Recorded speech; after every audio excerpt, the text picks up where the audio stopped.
I always wanted to serve on a jury. I'm really super excited to be here, so I really appreciate you having me. I'm looking forward to it. Creating this whole trial, Daddy. I want to give a big shout out to the 13th Jury Podcast and Brandi. Yeah, and I applaud you guys. Keep doing what you're doing. That every time you run into Phil Barber, you should reach for it. And then I just look to the jury, and it's sort of like, look. I was in the eye of the storm, and you guys were watching the storm. Hey, if your porter works, come pop in and say, hey, want some coffee? You are a ray of sunshine, and I love what you've done with your YouTube channel.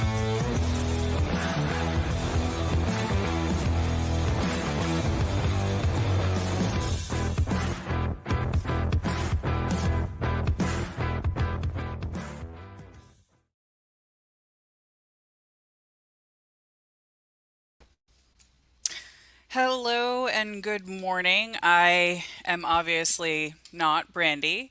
My name is Jessika, and I am guest hosting for this week, Monday through Thursday. And yes, Brandi is actually at the trial on location, so she's going to be giving updates in the chat.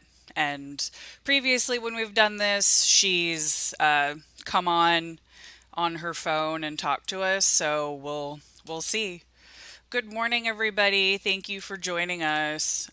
So they had started jury selection this morning. We're just waiting for the trial to get started, so we'll see what happens with that. If it takes too long, maybe we'll split this up in two parts. We'll see. So, good morning, Steve. Good morning, everybody. So I am trying to keep up with 3 different destinations. So and trying to keep up with the chat. So if I miss something, I apologize. And yeah, so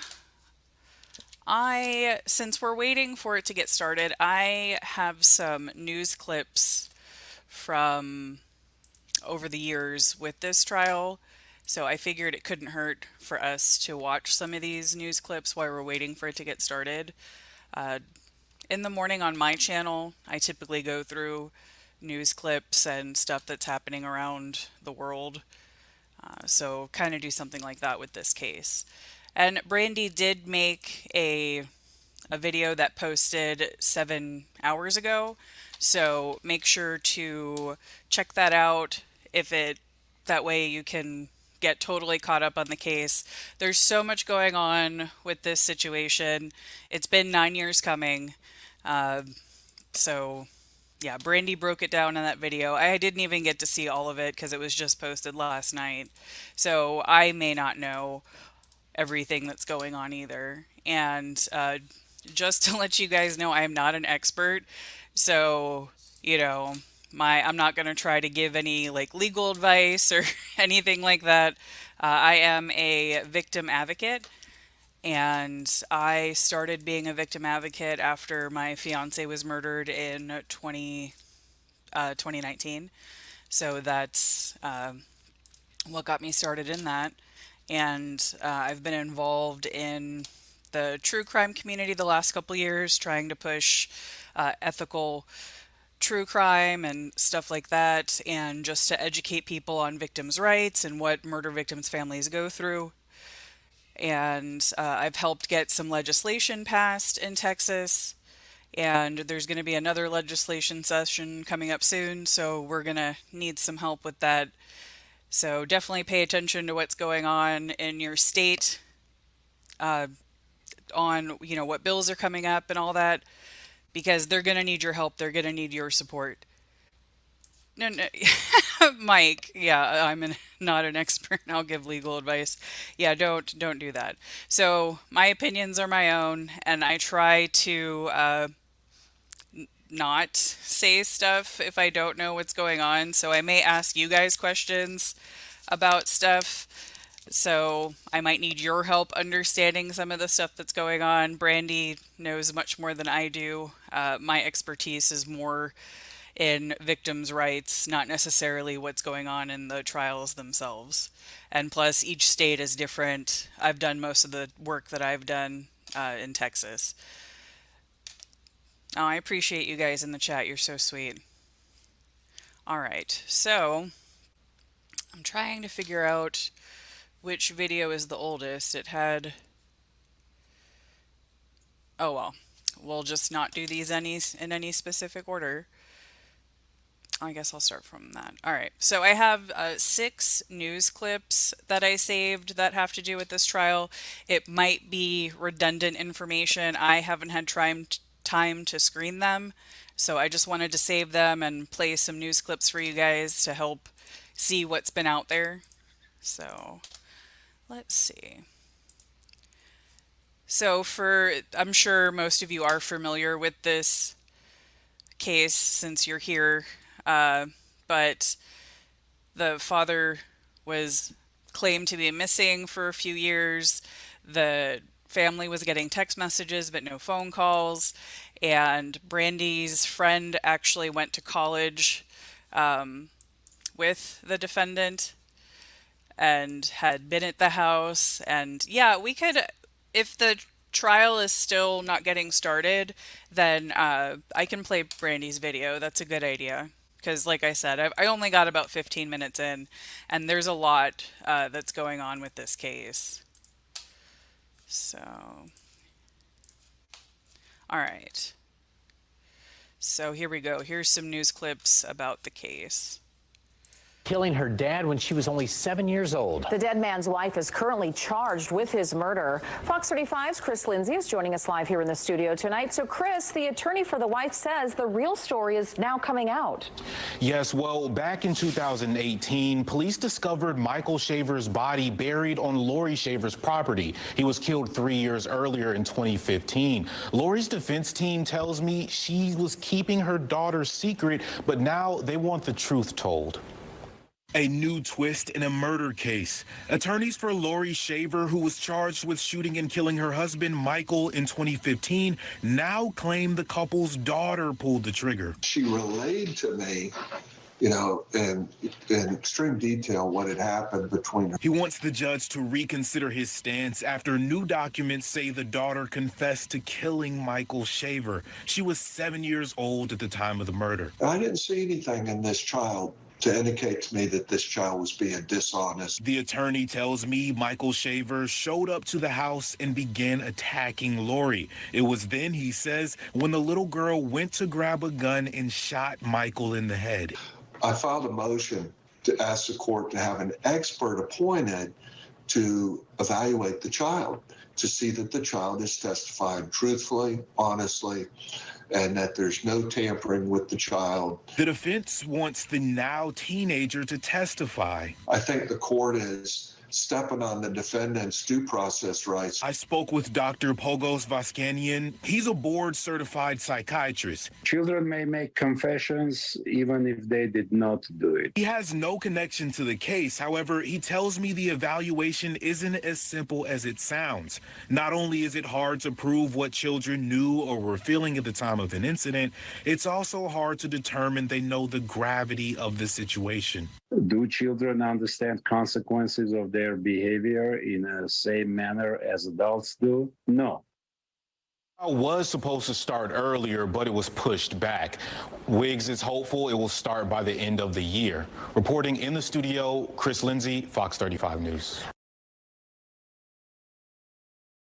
Happening today, a woman accused of murdering her husband and burying his body in the backyard of the family's Lake County home is due back in court for a hearing. And we've been following this case surrounding Laurie Shaver ever since Michael's remains were found in 2018. But now there's a potentially big new twist in this case, a confession, but not from the suspect. Our Mark Lehman's been going through the records and joins us live from the Lake County Courthouse. And what have you learned, Mark?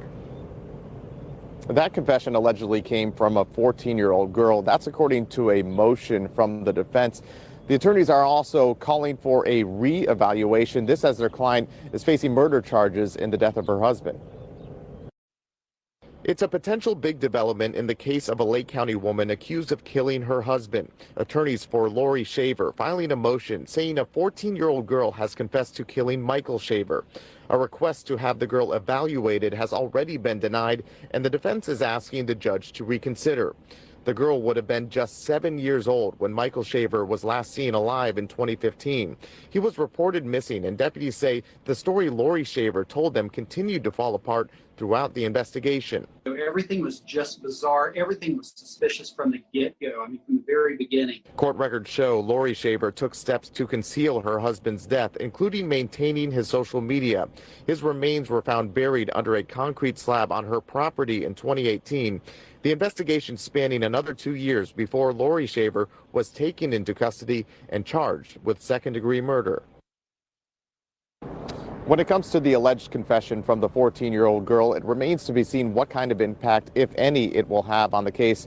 We're expecting to learn more as that hearing gets underway. Lawyers are expected in court at 9 this morning. For now, reporting live in Lake County, Mark Lehman, Getting Results, News 6. Thank you, Mark. Back to our big story at 4 o'clock. After a 2-year investigation, the wife of a man whose remains were found buried in a backyard has been arrested. Those remains were found buried underneath a concrete slab and fire pit. 37-year-old Laurie Shaver is now facing a second-degree murder charge.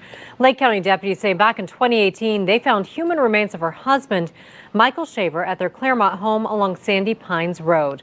News 6's Clay Lepard spoke to the victim's friend, who alerted deputies to conduct a well-being check after he hadn't heard from him. It's obviously a big relief.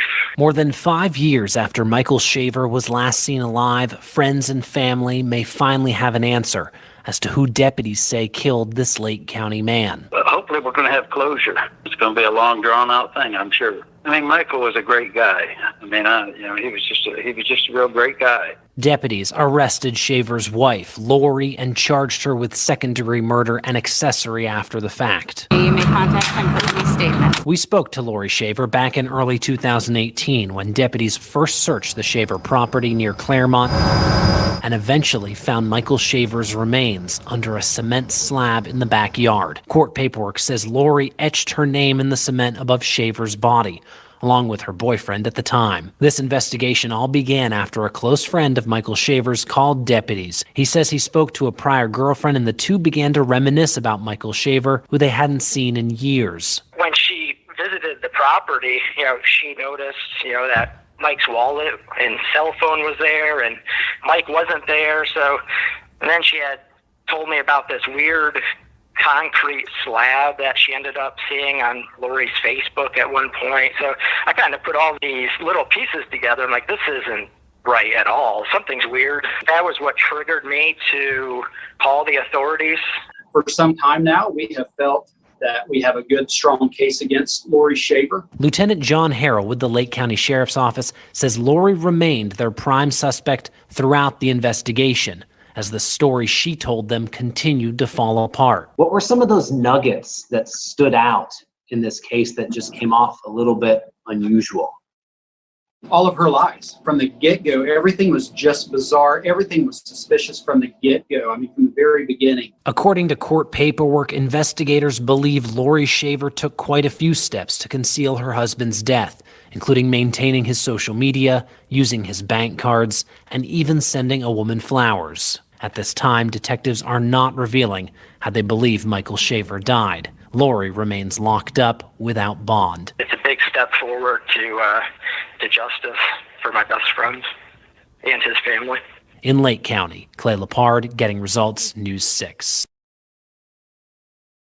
All new tonight, it's been almost 3 years since her husband's remains were found in the... Why would you post that on Facebook? Like, if you hid somebody's remains there, why would you put a very obvious concrete slab and then post a picture of that on Facebook? That seems very stupid. Or at least plant something over it. backyard of her home, and a Lake County woman is still awaiting trial, facing a murder charge. In 2018, the remains of Michael Shaver were found buried under a concrete slab on Laurie Shaver's property. Tonight, News 6's Amanda Castro talks with Michael's family, who says it's been tough, but they still will not give up until they get justice. It hasn't been easy. Stacy Turner says her family is still waiting for closure 1 year after an arrest was made in her brother's murder. I honestly didn't think it was this long, going to be this long. However, I do know that the police and the DA are still working diligently every single day. Turner speaking only to News 6 for the first time since the arrest. Lake County deputies say the last time anyone saw her younger brother, Michael Shaver, was in November 2015. Turner says she remembers her last conversation with him just a couple weeks before authorities think he was killed. And I'll always remember his last words to me were, "I love you, sis." So that I keep that with me every single day. Turner says family and friends received messages claiming to be from Michael for years until he was reported missing in 2018. Deputies searching his Claremont home, where they say they found his remains. Turner recalls the day she learned the news and having to tell her family. It was devastating enough knowing that they found a bone, and it was even more devastating having to tell our mother. It took 2 more years before deputies made an arrest, charging Michael's wife, Laurie Shaver, with his murder in 2020. She has since been released from jail on bond. It was a bit of relief because I thought, well, maybe our family can start to get some closure. Turner says her brother was full of life, whose passions were his children and fixing airplanes. He was just such a wonderful, wonderful, wonderful human being who loved with all of his heart. And he didn't deserve this. Adding her family won't give up until they get justice. Everybody still has hope and faith that the truth is going to come out and that justice will truly be served. We spoke to the state attorney's office, who says the COVID pandemic is delaying court proceedings, but says the case is moving forward. We also reached out to Shaver's attorney for comment, but never heard back. Reporting in the newsroom, Amanda Castro, Getting Results. Yeah, the pandemic really screwed up the whole court system. In Harris County, the average wait time for a murder trial is 5 years. And a lot can happen in 5 years. Okay, so I have 2 more news clips that I'm going to play, and then we'll play Brandi's video. And if court still hasn't started after that, I'll stop the stream for now, and if they start court today, I'll come back, and I have it scheduled Tuesday, Wednesday, Thursday. So I'm going to be the guest host for those days. And then there's somebody else on Friday. So just to let you guys know what the plan is, since we're not sure how long jury selection is going to take and all that, I'm going to send Brandi a message too and see what's going on. So that way we stay up to date and don't miss anything.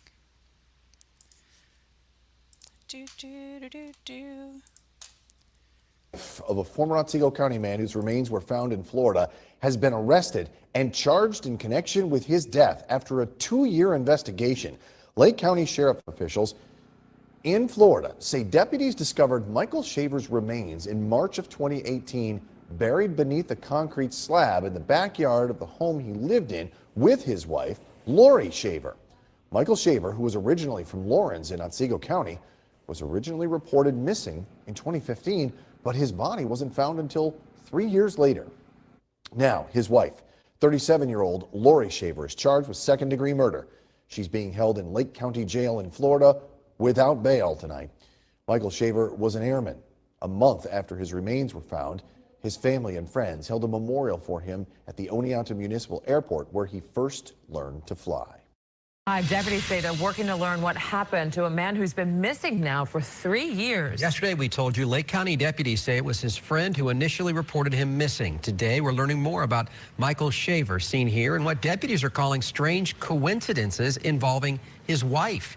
Channel 9's Mert Price live in Lake County tonight. And Mert, deputies told you Shaver's wife was not cooperating, but she says otherwise. Yeah, we reached out to her attorney today, and he said that she was cooperating, and she even gave deputies a list of people who had beef with Michael. But deputies here say they have a different story. Today, we're learning more information about Michael Shaver, who deputies say has been missing since 2015. Investigators say no one ever reported him missing. That was until 2 weeks ago when a man contacted the sheriff's office and asked them to go check on his friend, Michael, because he hasn't talked to him in a while. Deputies then went to Shaver's Claremont home and talked with his wife, Laurie, about his disappearance. She invited us to the house. We were talking to her. But they say that quickly changed, and since then, they say She has not been cooperative. She told detectives to speak to my attorney. We tried to ask Laurie Shaver about the investigation into your missing husband. I have an attorney. We found out back in 2016, Michael was sued by Discover Bank, and the courts issued a notice to appear. However, according to the documents, the person who tried to serve the paperwork says he showed up at Michael's home and honked, but the gate was locked and no one came out. The person serving the notice left behind a business card. Days later, he says he got a voicemail from Michael's ex-wife, Laurie. She said that Michael hasn't lived there since 2014 when he was arrested for battery with a firearm. She said she doesn't know where he lives. Deputies say Michael hasn't had any cell phone or bank activity since he vanished, which deputies believe is strange. You would think if he's in another state, he would need resources in order to move there, in order to survive. Now, we checked and we couldn't find any court records here in Lake County that shows Michael and Laurie got a divorce. We also talked to one of Michael's former co-workers, and he told me back in 2015, Michael just stopped showing up for work. He says when the co-workers sent him a text message to see if he was okay, they say they got a response basically saying, don't contact me again, I quit, and you can have all my tools. The police investigators are still trying to just figure out what happened here. We'll continue to follow it and bring you the latest on Eyewitness News. For now, reporting live in Lake County. I don't know if she's out on bond. I saw somebody say that she was, but then the news said that she didn't have bond. I don't know. Does anybody know that for sure? I'm going to Google it. Can look up the court records. It would show us there too. Let's see. I don't know.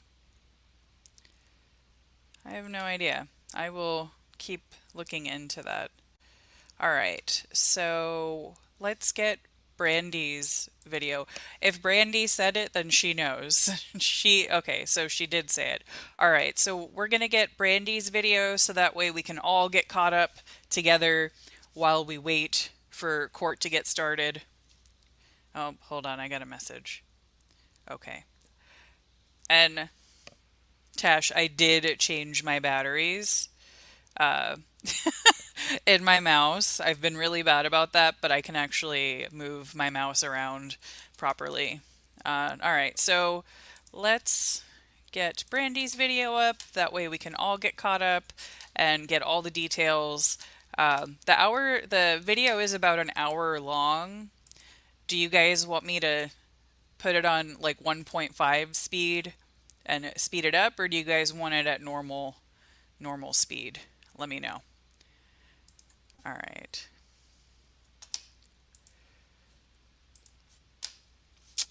I'm getting the video. Oh, and I sing a lot, so I apologize in advance. I just randomly start singing, so. All right, we'll do 1.25. Okay. Here's the video from 8 hours ago.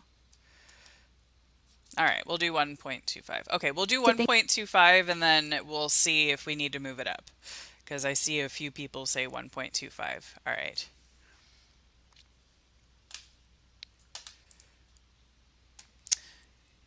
Come on, YouTube, finish loading. Okay, maybe I should do a poll.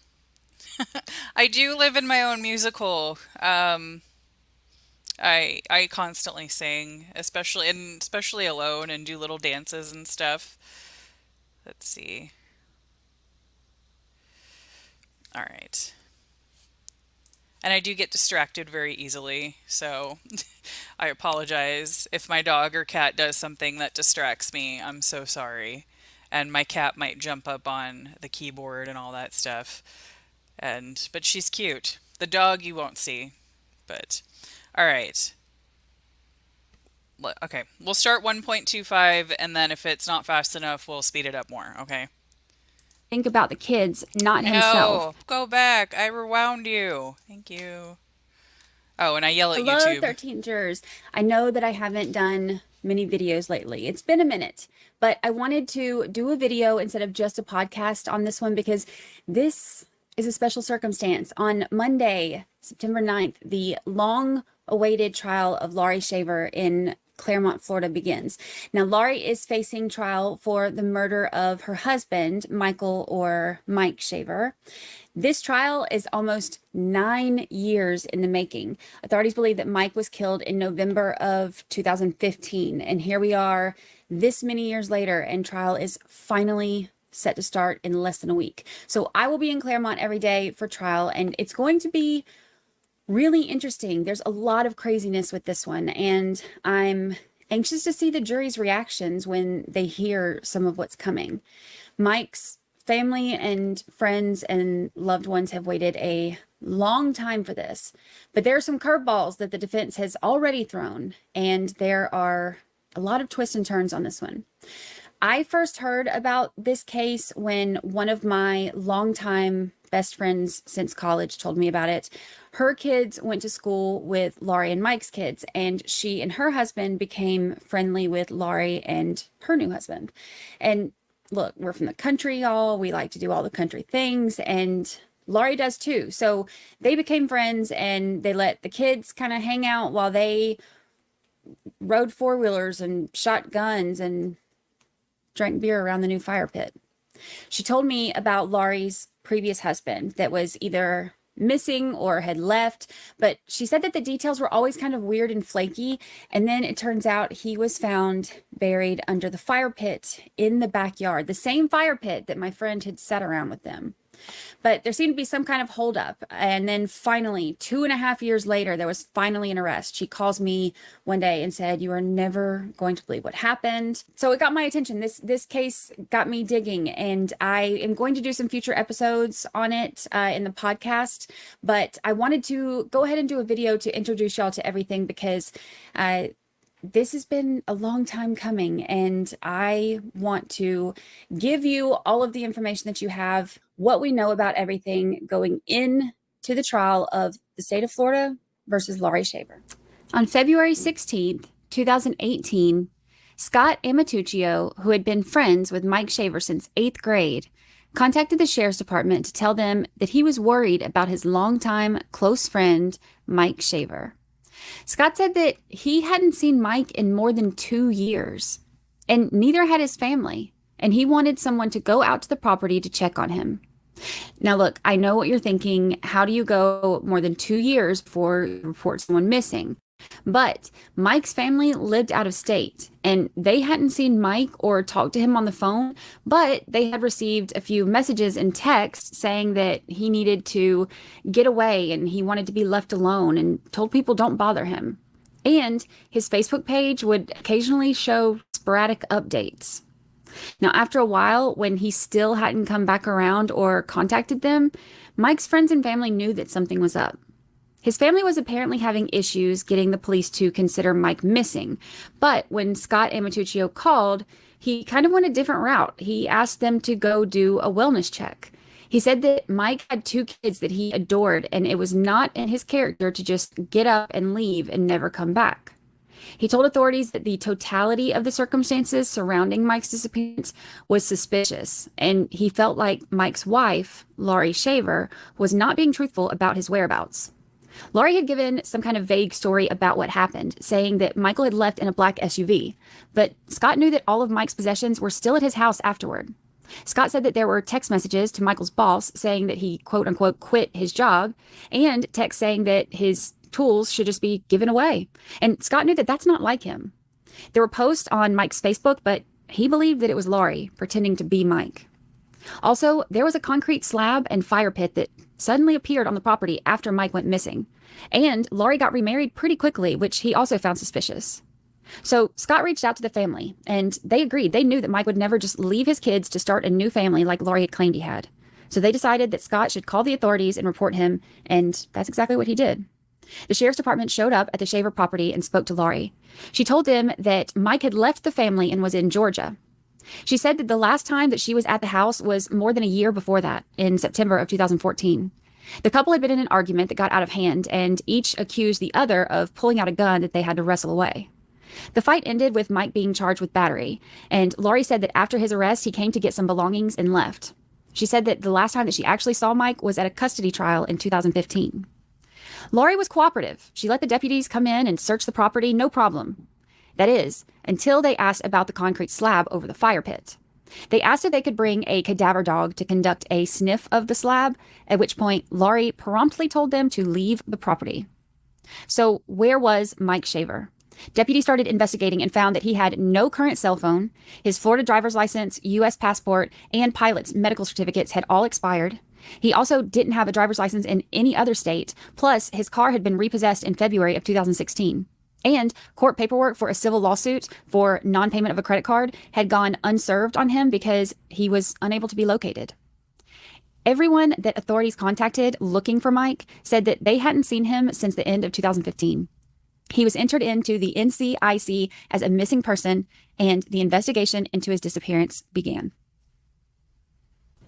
On March 9th, 2018, just 3 weeks after the wellness check, deputies returned to the Shaver property with a search warrant for cadaver dogs and ground-penetrating radar. The skeletal remains of Mike Shaver were unearthed, and they were only 3 feet below the concrete slab on the fire pit. It would be another 2.5 years before Laurie Shaver was arrested, and as police were cuffing her, she told them they have it all wrong. She said that she did not kill Mike Shaver, and she still sticks to that to this day. Going into the trial, Laurie still maintains her innocence, and her attorney says that there isn't any direct evidence against her. So then how did we get here? And do they have the wrong person? Let's take a look at the history between Laurie and Mike Shaver, what led to his death, what's happened since, and what evidence there is that Laurie could be responsible. Mike and Laurie started dating when they were only 13 years old. Childhood sweethearts from New York State would grow up to get married, have kids, and live their fairy tale. Unfortunately, it's never that simple, is it? Mike and Laurie moved around a little bit, eventually settling in Central Florida, purchasing a home on 5 acres in Clermont, Florida, a little over 20 miles west of Orlando. It's hard to pinpoint the exact time that their marriage began to deteriorate, but Laurie's infidelity seemed to play a major role in that. Mike said that the reason that they had left New York was because he caught Laurie trying to have an affair with a man that they knew named Matt. A fresh start hundreds of miles away didn't help Laurie's wandering eye, though. For a lady who worked from home, she had no problem finding men to partake in her extramarital activities, causing problems in her own marriage as well as multiple others. There was also domestic violence in the home. Now, this is a sensitive subject for a lot of us who have been through domestic violence, but women like Laurie Shaver are the reason that so many of us have struggled to come forward. Laurie's allegations about Mike's abuse have little to no credibility for multiple reasons. First off, some people have heard Laurie herself admit that she is the aggressor. Second, multiple witnesses have seen Laurie be the aggressor. And third, she continued to accuse Mike of harassment, stalking, and abusive behavior, giving detailed, fabricated stories to friends and family even after Mike was dead. According to a report from the U.S. National Institutes of Health, people who make these fake allegations are primarily motivated by emotional gain, and most false allegations are used to cover up other behavior. Makes sense with this one. For most of 2014, it's hard to tell when Mike and Laurie were together and when they considered themselves separated. There seemed to be some back and forth, and things weren't going great. There was a time when it all got to be too much for Mike. In messages that Mike sent to Laurie's sister, Alicia, he tells her about having to move to Florida because of Laurie trying to have an affair in New York. He says that he also just found out that Laurie had what he described as a full-blown affair with her boss. He also mentions that Laurie is now with the guy that sold them their truck, who Mike knows also happens to be married. Mike spoke to the man's wife, who informed him of some violent felonies from his past. Now, this infuriates Mike, and he tells Alicia that he's hiring a private investigator. And if the background check on the man comes back to show that this is true, he said he's going to remove the kids from Laurie's custody. Alicia's response in this conversation is basically to gaslight Mike. She tells him that he needs to think about the kids, not himself, and tells him that he needs to step up and be a good dad, which she says means not taking the kids from Laurie. But she says that he wouldn't be successful in doing that anyway. Mike responds, telling Alicia that's not what he's trying to do. Brandi just popped in the chat to tell us that the stream has hit 30K. Yay! Yay, Brandi! I wish that there was like confetti or something I could hit. I think I have like 355 subscribers on my channel. But I'm a totally different thing. I don't deep dive into cases and stuff like Brandi does. She spends a lot of time getting these videos and researching cases. And that's why we're all learning about this case together, because I haven't had a chance to watch the video yet. And what better time to watch and learn than right before the trial starts during jury selection. So we already watched the news clips and now we're watching the recap. So Brandi, very happy for that. That's amazing. And can't wait for you to hit 60,000 because you've reached this so quickly. All right, so let's keep watching the video, which is one of the reasons why her channel has grown so quickly, because you see how good these videos are. He relays the information that he got from the wife of Laurie's newest fling about him being abusive and having multiple violent felonies and a bad temper. He also tells her, look, if the background check comes back clean, then it turns out not to be true, then he said he'll be okay with that. But Mike tells Alicia that if the kids are in danger, they will be removed, and tells her that the kids are the only thing that he cares about. Alicia responds by saying, give me a break. She said that affairs don't put kids in danger, and if he tries to remove them, it's only to get back at Laurie. Alicia said that her sister would never put the kids in danger. But how true is that based on her behavior? July was a mess for the Shavers. On July 19th, Laurie called the police after a night-long argument. She said that it got so heated that Mike had punched the dresser, and then she says that he turned and came towards her when his friend, who was there, stepped in between them. That's when she called 911. Mike left the house and police made contact with him out on Highway 33 that evening. The following night, Laurie called the police on Mike again. She said that Mike was in the home trying to remove the TVs. He tore apart the bed and started yelling at her, and she said that he was verbally abusing her. She said that she was trying to be civil and allow him to gather his things. She said that she asked him repeatedly to leave, and when he yelled at her, she told him that if he didn't leave, she was going to call 911. She said that at that point, he came towards her, called her a bitch, told her that he hoped that she died, and made a comment that he should just be done with all of this and just end it. Laurie said that she called 911 and Mike left. When the police arrived, she said that there were dead roses on her front doorstep. Laurie had an anonymous friend and her sister write a letter in support of a restraining order against Mike. The friend's letter was all based on information that Laurie had relayed, things that Mike was too attached to Laurie and that she had tried to leave him, but he threatened self-harm, so she had to take him back. The friend also suggested in the letter that Mike could benefit from therapy. She didn't say anything about Laurie's therapy, though. Alicia's letter in support of her sister also mentioned Mike's attachment to Laurie. She said that his need to be connected to her has progressed over the years, and she says that he doesn't even trust Laurie to do things with her sister alone. This jealousy, she says, is unfounded, because she says the reality of Laurie being able to seek a relationship outside of her marriage would be impossible. I guess she meant aside from all of those other relationships outside of her marriage that she had. After reading this, I can't imagine why Mike didn't trust Laurie alone with her sister. Laurie also wrote her own note to the court with a list of reasons why she wanted a restraining order. She mentioned that one night they were separated when Mike came there around 2 a.m. to spend the night. She said that she let him stay, but changed the alarm code the next day. She also mentioned Mike ruining her reputation by sending messages telling people about her infidelity.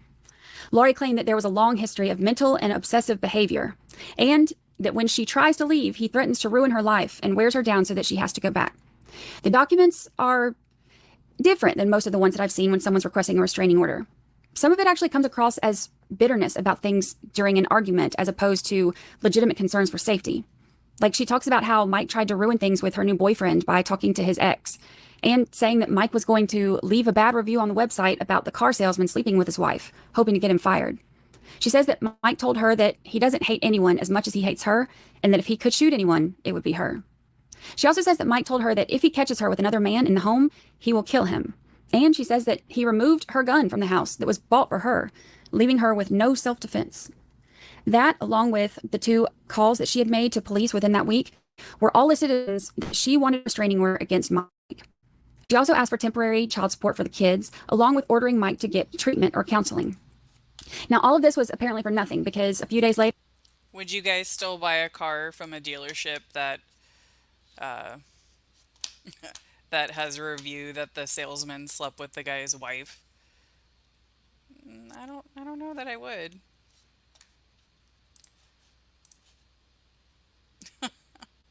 Later, Laurie filed to dismiss the injunction, and that was it. The allegations may have been coming from Laurie, but according to Mike's coworkers, the abuse was coming from her as well. Mike's friend and coworker Corey remembered Mike came to work sometime around this time period with several bruises on his face and chest and arms. She said that Laurie had gotten irate and blew up about something and began punching him with closed fists. Said that he didn't fight back to defend himself because it wasn't worth it. Corey remembers another time that Mike said that Laurie had gotten mad and threw something at him, missed, and the item went through the kitchen window. In early August, Laurie crashes her truck into a tree, totaling it with both kids in the car. She wasn't charged with a DUI, although those that knew her say that she had been drinking when the accident happened and that both kids sustained injuries, and Laurie did as well. Laurie pled guilty to careless driving, and her new boyfriend was able to sell her another truck. Police were back at the Shaver home on September 4th after Laurie called 911 about another fight with Mike. The officer said that he was able to determine through his investigation that a verbal argument escalated when Laurie threw a vase into the sliding glass door, which resulted in Mike then grabbing her by the arms and pushing her into the wall. From there, the argument led to the bedroom where firearms were removed from the nightstands, and each of them said that the others pulled theirs first. Laurie says that Mike grabbed his gun, and then they struggled with it, causing Mike to be struck in the head with a firearm. But Mike says that Laurie grabbed her gun, saying that she was going to end it all now. When he wrestled it away from her, he said that she then grabbed his gun, which he also was able to get away from her. Laurie ran into the living room, and Mike unloaded both of the guns. He then followed her into the living room and cornered her, but she ran around him, grabbing the guns that Mike had just unloaded.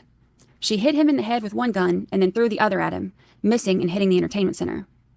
Their scuffle left some marks. The entertainment center was damaged, and Laurie had multiple lacerations on her hands and arms, and visible bruising apparently on her biceps and on the right side of her back. And Mike had a laceration on his head from the gun. Laurie took off with the kids and called the police. They told her to pull over, so she pulled into a Target parking lot where they were able to make contact with her. When they arrived at the house, Mike was sitting on the back porch. He told officers that it turned violent so fast. He didn't deny grabbing Laurie by the arms. He said that he probably did it to calm her down. The officer said in his report that he couldn't determine who committed the actual assault. Mike's sister said that if both Mike and Laurie were arrested, the kids would have been placed with CPS, and she said that Mike didn't want that, so he told the police to just take him. He was arrested and charged with domestic battery and transported to Lake County Jail without incident. Police took both handguns, and it would be about 9 months before Laurie's gun would be returned, but they released Mike's back that same night. The following day, Mike was released from jail, and his friend, Robert Mercado, drove him to the house to gather some of his belongings. Robert said in a statement that Laurie became enraged and threw the handgun at him.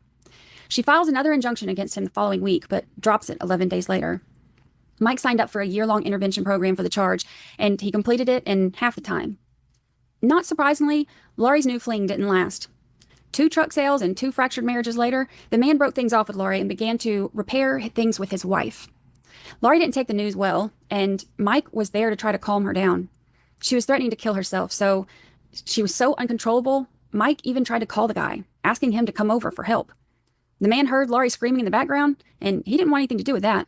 The man's wife didn't either, because on September 19th, she actually filed papers requesting a restraining order against Laurie, citing repeated violence. Things with Laurie had never been worse, and Mike ended up moving out of the house that he had purchased earlier that year and moved into an airplane hangar. Laurie was dating someone, which comes as a surprise to 0% of the population. But life was moving on. Mike had a job at an airplane hangar working on the P-52 Mustang, a plane that he took a lot of pride in, and a job that he truly enjoyed. He was still working full-time at Disney as a monorail technician. It was here at Disney where he met a woman named Kendall Davidowski. Mike and Kendall started dating in November of 2014. And while Laurie saw no problems with her dating other people, both now and while her and Mike were still together, she wasn't going to allow Mike to have a girlfriend. As soon as she caught wind of Mike being happy, she knew that she had to put an end to that quick. Kendall said that Laurie began to use Mike's children as a pawn to get what she wanted. She witnessed phone arguments between Mike and Laurie where Laurie would tell him that he would never see his kids again. On nights that Mike was planning to stay at Kendall's house after work, he would always drive to the hangar first, just to make sure that Laurie wasn't following him. Laurie's intimidation wasn't just toward Mike, though. During their brief relationship, Laurie constantly sent Facebook messages to Kendall, harassing her to leave Mike and threatening to expose Kendall to her family as a homewrecker. Ironic, right? Laurie would hurl personal insults at Kendall, even going so far as to mention her grandmother's name specifically, and calling Kendall's mom out of state at 3 a.m. one time, asking for Kendall. Sometime around February or March of 2015, Mike called Kendall while they were on the way to work and told her to park somewhere. Why are you getting the families involved? That's a bit much. Like, y'all need to chill with that. Yes, where's Chloe? Yes, so it's Brandi's friend was friends with the defendant or was their college roommate or something like that, and had actually been at the house and sat around that fire pit, unfortunately. But calling someone's mom at 3 o'clock in the morning, that's insane. And talking about somebody's grandma and all that, they've done nothing. Don't bring people's families into it. That's too much. That's very, that's like what somebody in high school would do. Where other than her normal lot because Laurie was on the way to Disney with a gun. Laurie created multiple fake Facebook profiles and sent friend requests to Kendall. And in April of 2015, she contacted Disney's HR department and filed a complaint against Kendall using pictures from her Facebook. Kendall said that there were never any issues between her and Mike, other than the ones that Laurie caused. But Laurie's incessant harassment became too much for Kendall. She became fearful and she was scared to lose her job if Laurie called HR again, trying to get her fired. So in May of 2015, Laurie got her way. Kendall broke things off with Mike. 6 months later, he would be dead. The back and forth of their relationship continued. Mike was seen by neighbors outside on their property shooting guns that May. Within a month or so, he was contacting authorities because Laurie had taken the kids to New York to see her family, and he didn't want the kids to leave the state with her. Then, by August, they filed for an LLC together, Sunny State Farm, LLC, with Laurie listed as the registered agent and Mike listed as other. 1 month after registering their LLC, Laurie's at the park where she meets a man named Jeremy Townsend, but he goes by Jay. Jay was at the park sitting on the park benches while his son played on the playground. Laurie came over and spoke to him, commenting about him being there alone. The following day, they see each other again. Just like that, Laurie's next affair begins. Jay Townsend was a married man, but marriage was never something that deterred Laurie from pursuing her next fling. Not her own marriage, and certainly not somebody else's. It was early fall, and while she became infatuated with a new man, Mike was working, spending time with his kids, and making time to do fun things with his friends, like hanging out and riding four-wheelers. November 7th of 2015, Florida Flywheelers Tractor Show is happening in Fort Meade. Fort Meade is about an hour and a half from Claremont, but it's worth the drive to make a family day out of it. The tractor show is a huge 4-day event. The gates open at 8 a.m. and families come from all over to see antique tractors and cars. There's a swap meet with dealers and vendors, and a tractor parade, which seems to be a favorite with the kids. Mike had plans to meet his friend and co-worker Frank Merritt at the show. Mike was going to bring Laurie and the kids, and Frank was bringing his wife. The event lasts until 4, with the tractor parade as the day's finale. But Frank said that Laurie and Mike didn't seem to be getting along, so they left the event early. That was the last time that anyone, other than Laurie Shaver, ever heard Mike Shaver's voice or saw Mike Shaver live. Frank decided to text Mike the next day to check on him, but he got no response. He tried again the following day, and this time received a response that said that he was quitting work to save his marriage. He also told him to keep his tools, he wouldn't be picking them up. The next day, Tuesday, November 10th, Mike was scheduled to work, but didn't call and didn't show up. Mike's boss, John Borglum, said that Mike was a reliable employee. He was in line to become foreman, and he never missed work without calling in. John texted Michael 2 days later and received the following response. Quote, "I'm having issues at home. In Georgia right now. Just fire me or I'll quit. I will not be returning anytime soon." End quote. Laurie messaged her sister Alicia on Wednesday, saying that Mike had left yesterday, packed his stuff and went to the airport. She told her supervisor a different story a couple weeks later, saying that she had been getting child support from Mike, but he was now in jail for non-payment after losing his job, although Laurie had never actually attempted to file for child support. By Friday the 13th, Mike's friends were starting to get worried, so Frank went by the house to check on him. Laurie told him that Mike had left and gone to Georgia after they got into a fight about another woman's number being in his phone. Frank saw that Mike's car was still at the house, though, so he asked Laurie how Mike could have gotten somewhere. Laurie said that Robert Mercado had picked him up and driven him to Georgia. But Robert was interviewed, and he said that never happened. On Monday, Laurie messages her sister, talking about the weekend. She said that she did tons of yard work and cleaned up outside. 2 weeks pass, and nobody has seen Mike. He had plans with his friend, Robert Mercado, over the Thanksgiving break, but when Robert messaged Mike, he received a response to leave him alone and not bother him. Going forward, friends and family will try again, but it's usually either ignored or it'll be a response just like this one. There was one to his sister in January saying to leave him alone like they have his whole life. There was one to his niece in September saying that he doesn't have a family anymore. He doesn't know who she is and stop messaging him. It was later noted in court documents that Laurie wouldn't have recognized his niece's maiden name, but Mike obviously would. About 3.5 weeks after Mike goes missing, Laurie begins trying to sell off all of his belongings, his firearms, tools that he used to make his living, his car, home, and property, and pretty much anything else that she could sell. Joseph Bray, the owner of JB Guns in Bushnell, Florida, overheard Laurie selling one gun to the owner of an audio store nearby. He talks to Laurie about what she has and makes plans to go out to her property to buy some of the remaining firearms. Joe goes to Laurie's home to meet her and purchases 9 firearms total from Laurie, including 2 .28 caliber revolvers. Also reload equipment, firearm cleaning supplies, all of this for just $1,000. Joe said that Laurie was home alone when he was there and told him that the guns had belonged to her husband, but that her husband had left and she hadn't seen him or heard from him, didn't know where he was. She said that she considered all of the firearms hers now and she wanted to sell them. She told him that Mike was an aircraft mechanic and she had sold his aircraft mechanic tools the previous day for $1,000. She offered to sell him Mike's car, which was in the yard, without a title, and his tractor. She also said that the house and the property were for sale for $150,000. Joe thought it was unusual that a man would leave behind all of his possessions, including several firearms and expensive work tools. He later saw Laurie on TV in March of 2018 and recognized her and the property. Laurie did end up trying to sell the house and she found a buyer, but she didn't realize that she couldn't sell it without Mike's signature. So she stayed there. She never was able to sell Mike's car either, and it was repossessed from the property in February of 2016 for non-payment. While Laurie's busy selling off her husband's belongings, the relationship with her boyfriend is still progressing. Jay's wife works at the school, so while she was working during the day, Jay would make trips to Laurie's for an afternoon visit. He said that the first time that he went to Laurie's was sometime in December. Laurie had been wearing her favorite jeans, and he noticed a stain on the thigh. He asked if the stain was blood. He said that Laurie changed the jeans and never wore them again. The relationship between Jay and Laurie continued, with him making these hour-long visits to see. You kept the jeans just because they're your favorite jeans? Come on. You can go get other jeans. I have a favorite kind of jean, but like I could go buy more of them. Like that's clear. Yeah, she's not, doesn't seem very smart. All of that's very suspicious. And thank you everybody for the memberships and super chats. You guys are so sweet. Brandi has reached 30,000. It's amazing. Her channel has grown so fast. Thank you, Dina.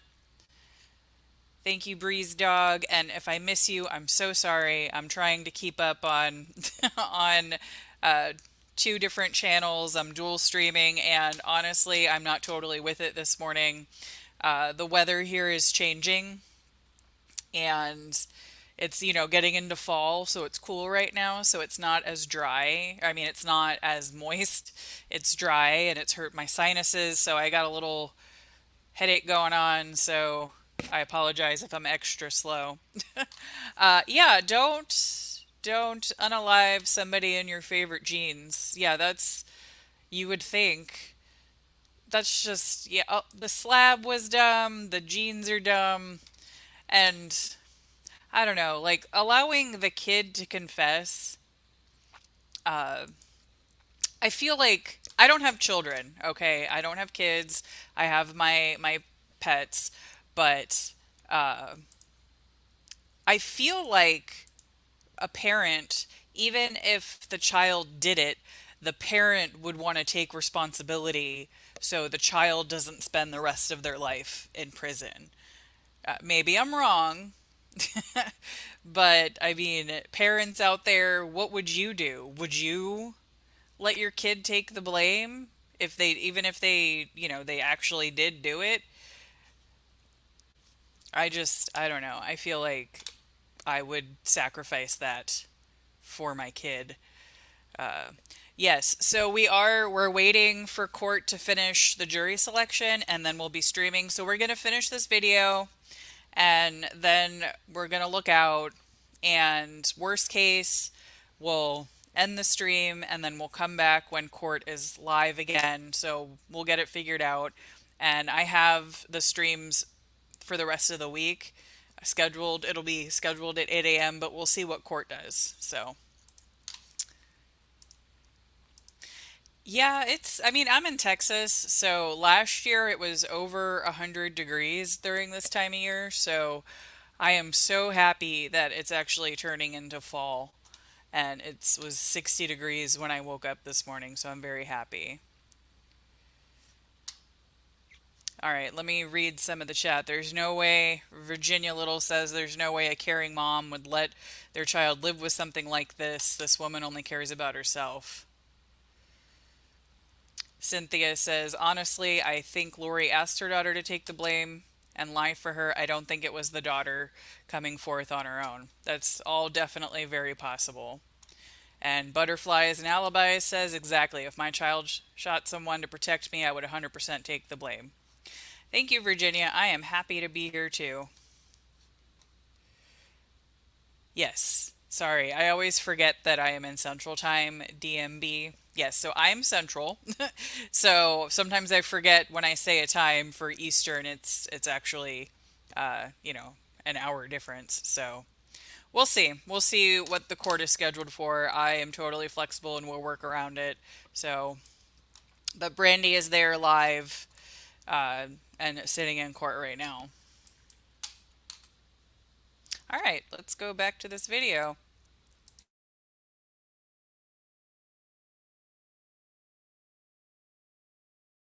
See her at her house about 2 or 3 times a week. To Jay, it was just physical. He was married. He was not planning on changing that. But to Laurie, she apparently thought it was more. She even got a heart with his name tattooed in her most private of areas. Laurie wanted Jay to leave his wife, and toward the end of February 2016, it became a big argument between them. There was a text argument that actually went on for about 3 days where Laurie confronts Jay, angry that he's wearing his wedding ring, that he's not getting divorced, accusing him of lying to her about his whereabouts, and asking, "Are you in love with her?" referring to his wife. It was during this 3-day argument that Jay's wife, Vanessa, began receiving Facebook messages from the Facebook account of Mike Shaver. But she didn't see them. They went into a different folder, and she wasn't notified that they had been sent. By April, Laurie was tired of waiting. Jay wasn't leaving his wife, and his wife wasn't checking her Facebook messages from Mike Shaver's account. So Laurie decided to take it into her own hands. She ordered flowers from a website called FromYouFlowers.com, and she scheduled them to be delivered to Jay's wife, Vanessa, at the school where she works. The flowers were paid out of Laurie's checking account, but the delivery said it was from Mike. At 3:18 a.m. on February 11th, Vanessa receives another Facebook message from Mike Shaver's Facebook account, telling her that her special delivery will be arriving today. Hope to finally hear back from her, and a flower arrangement emoji. Later that day, flowers are delivered to Vanessa. It was her and Jay's wedding anniversary. But instead of opening the envelope to a loving anniversary message from her husband, she opens it up to a note that reads, "Roses are red, violets are blue. My wife is a whore, and your husband is too. Sorry about this. Check your Facebook messages. We need to talk. Mike." Vanessa opens the messages from Mike Shaver's Facebook account. She is sent texts and explicit photos that were shared between Jay and Laurie, which she's told came from a spy app that Mike placed on Laurie's phone. She's given a phone number, which she tries to call. There's no answer, but the number texts her back right away, claiming to be Mike. The phone number that Vanessa was texting is not the phone number that Mike Shaver used. The phone number was actually registered to Laurie and was only active for a week or so, and then the number was changed again. That number that was changed to was used by Laurie after that until sometime in 2018. It's obvious that the purpose of this was to let Vanessa know about the affair with Jay so that she would leave him and then Laurie could have him all to herself. It didn't quite work out the way that Laurie wanted it to, though. At one point, when Vanessa said that she may be staying with Jay, the account from Mike Shaver said that he thought that Laurie was pregnant with Jay's child. The account also sent her the name of a good divorce attorney. Vanessa confronted Jay, and he did eventually admit to the affair after he was shown everything that Vanessa had been sent. He eventually broke things off with Laurie and repaired his relationship to his wife, which, according to Laurie's friend Rebecca, made Laurie mad. So spring of 2016 wasn't quite going how Laurie had wanted, but she had other things to keep her busy, like trying to build a new fire pit in her backyard. A month earlier, Laurie had posted a photo of what she called her newest project, saying that she built this fire pit today, and now she just needs to pour concrete. Almost exactly 1 month later, on April 28th, she posts another picture, this time with bags of concrete stacked in the back of a pickup truck, with the caption, "Cement. It's going in the area around the fire pit I built." And there were other things to keep her busy. Why are you posting so much evidence? Why does everybody need to know that you're doing that? Like, just, I don't post everything that happens in my house. Should I? Like, I did some stuff in my backyard. Should I have posted a bunch of stuff about it? It's like, you definitely don't need to tell people that you're doing stuff in your backyard, especially when you're trying to hide something. I wonder if she burned the jeans too in the fire pit.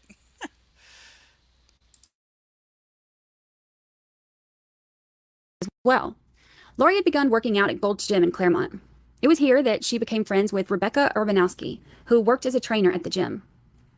With her husband gone and her boyfriend married, Laurie had Rebecca come stay with her for a while. Rebecca's boyfriend, Austin, also worked at the gym, and he would come over and hang out with Rebecca at Laurie's house.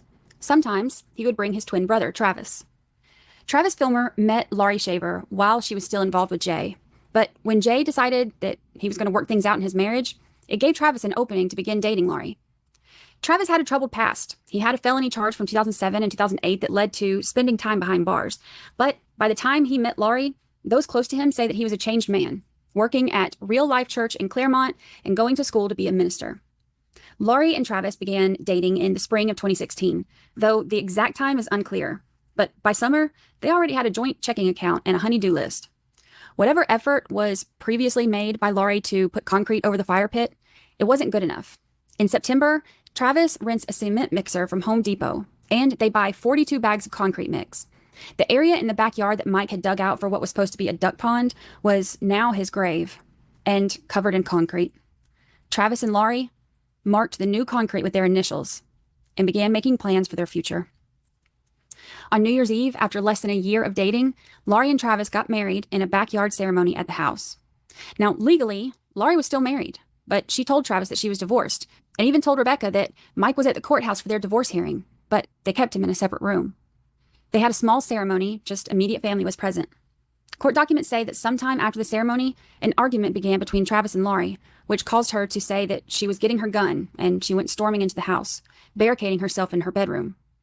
I was able to talk to one of the family members present who said that Laurie disappeared for a long time. No one could find her, and Travis's mom even got in the car driving down the road to see if she could find her.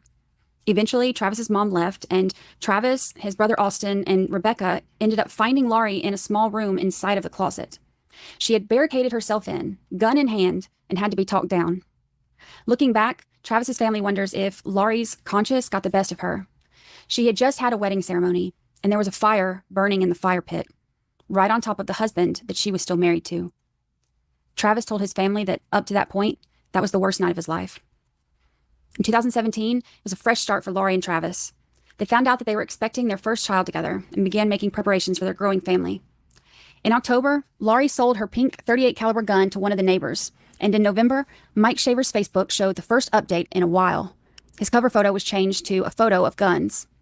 His profile picture was changed a couple months later, on January 2nd, to a group drinking at a bar. Not sure what the significance of the photo is, but a reverse Google image search shows that it was posted the previous day on an Instagram account for a Bloody Mary mix company called Sportsman's Redneck Juice. Laurie gave birth to her first baby with Travis on January 18th of 2018. Less than a month later, Lake County Sheriff's deputies showed up at the house on Sandy Pines Road to do a wellness check on Mike Shaver at the request of a call from his friend, Scott Amatuccio. Laurie was cooperative with police and invited them in the house while she explained that she hadn't seen Mike since 2015, and he hadn't been at the house since 2014. The conversation was abruptly ended, and deputies were asked to leave the property as soon as they made their way out back. One of the deputies noticed that when he walked up to the concrete slab, there was about a 3-foot by 6-foot depression in the slab that was discolored. A second layer of concrete had been poured over that area, but it wasn't smooth, and one deputy said that you could make out the shape of a grave. Laurie had told them that this used to be a chicken coop, and then they were going to make it a duck pond, but it ended up being a fire pit. They asked Laurie if her husband was buried beneath that slab, and Laurie replied, "No, that's ridiculous." The deputies returned 3 weeks later with cadaver dogs and ground-penetrating radar. News crews swarmed the area as backhoes were brought in and the dogs were led onto the property.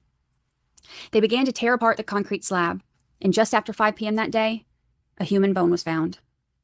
The search continued the following day as they were able to retrieve additional human remains, as well as a tarp, ratchet straps, and a queen-size bedsheet purchased from Kohl's, a store that Laurie frequented based on her bank records. The remains arrive at the pathologist, but it would be 3 more months before they were able to be positively identified. During a second search warrant on the home, Blue Star, which yields a presumptive detection of bloodstains, naked eye, indicated a positive reaction in the track of the sliding glass door leading from the dining area to the porch. The substance ran in a drip-like pattern down the outside of the trailer between the home and the porch. So this, along with apparent hairs that were found in the area, weren't able to give a sufficient amount of DNA for analysis. But swabs from the interior lower track of the sliding door demonstrated the presence of a mixture of DNA consistent with 3 donors, including Laurie Shaver and 2 unrelated individuals, at least one of which is a male contributor. Mike could not be included or excluded as a contributor. Neighbors, some who had long suspected Laurie, were surprised to see Laurie and Travis arrive back home the following day, seeming to have life back to normal. Most of the neighborhood expected Laurie to be arrested once Mike was found buried in the yard. On March 12th, 3 days after the remains were found, but long before they were identified, a postcard with Mike's photograph was mailed from Orlando to Laurie with a handwritten message. "Tell the kids I love them. See you soon. Mike."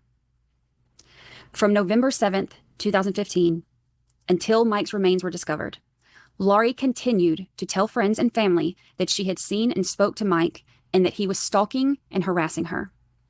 There were times that she accused him of things when he was already buried under a concrete slab. In June of 2018, the DNA confirmed the remains to be Mike. Cause and manner of death was homicide by gunshot wound to the back of the head, with a posterior to anterior trajectory, meaning back to front. A single .38 caliber class projectile was recovered from his skull. The time of death was difficult because there was no remaining soft tissue left, but they determined that it had to be several months to several years prior to discovery. No more payments were ever made on the property, and it went into foreclosure. Laurie, ever the victim, blamed it on slander and interference of both law enforcement and the news media. She says if it weren't for everyone else, she could have made her payments. Travis signed a warranty deed for a house about 20 miles north of Claremont, and he and Laurie moved out of the Sandy Pines Road property for good in August. They did, however, abandon their horse in Florida in the summer, leaving neighbors worried and trying to get help for weeks. Animal control was called, along with multiple horse rescues. The horse, a beautiful mare, had been attacked previously by a panther that had come through the neighborhood, so she had some bad scar marks on her hip. She was skinny and petrified of human contact, but was able to be taken in by a local rescue who worked with her and helped her improve each day while looking for her new home. It would take 2.5 years before they finally arrested Laurie Shaver for the murder of her husband. The PCA was signed on September 16th, 2020, and she was arrested the following night. She was able to bond out after spending less than 3 months in jail. Mike's family and friends, plus all the neighbors and people who have had their lives affected by Laurie, have waited day after day, month after month, year after year, waiting for updates in this case.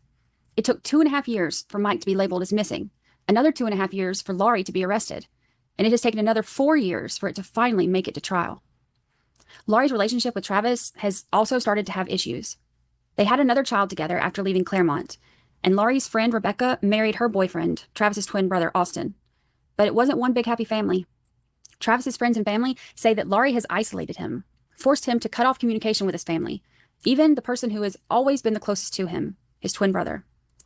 Rebecca, who was Laurie's friend, has now become her sister-in-law, and while many friends would think that that's a great thing, Rebecca has seen who Laurie really is, and having her as a part of the family has been difficult to say the least. Travis family members said that they've tried to show Travis this pattern that Laurie has of manipulating men and isolating them so that they don't have anyone to tell them what she's doing is wrong, but now they're no longer able to communicate with him, and they feel like it's because Laurie isn't allowing it. Laurie's aggression and violent tendencies haven't seemed to go away either. Travis has said that Laurie has punched him in the head on multiple occasions, and she's extremely verbally abusive, something that her previous neighbors have confirmed as well. They used to hear her screaming at Mike. Travis is no longer working at the church, no longer going to school, and no longer planning on being a minister, things that his family said that he was excited about until Laurie entered his life. In July of 2022, he was arrested for domestic battery by strangulation and tampering with a victim or witness. Laurie told police that she woke up to Travis's hands around her neck, and she tried to defend herself by hitting his back and his shoulders. She yelled for her kids and told them to call 911, but Travis grabbed the phones and threw them on the floor. She yelled for her son to call 911 from his room, at which point she said that she had to step between Travis and her son so that he could call. And Travis began yelling and calling him a derogatory word. Travis then walked into their bedroom and punched a mirror, causing a cut in his hand that resulted in significant bleeding. Laurie and Mike's daughter told police that she woke up to her mom screaming her name, so she rushed to the living room and saw Travis with his hands around Laurie's neck. She confirmed that Travis threw their phones and yelled at her brother when he began to call. Travis tells a different version. He said that he came home from work and laid down, face down on the bed. Laurie was lying next to him and began to hit him across the back, at which point he rolled over and grabbed her neck. Officers noted that Laurie didn't have any injuries, but did say that she wanted to pursue charges against Travis. Travis told them that it was Laurie who hit him, and she had been the one hitting him in the past, prior to this incident. They checked and saw Travis's history with 2 prior convictions, and he was placed under arrest. They ended up having to take him to the hospital. Then he went to Lake County Jail. Travis's brother bailed him out the next day, and he went to his mom's house.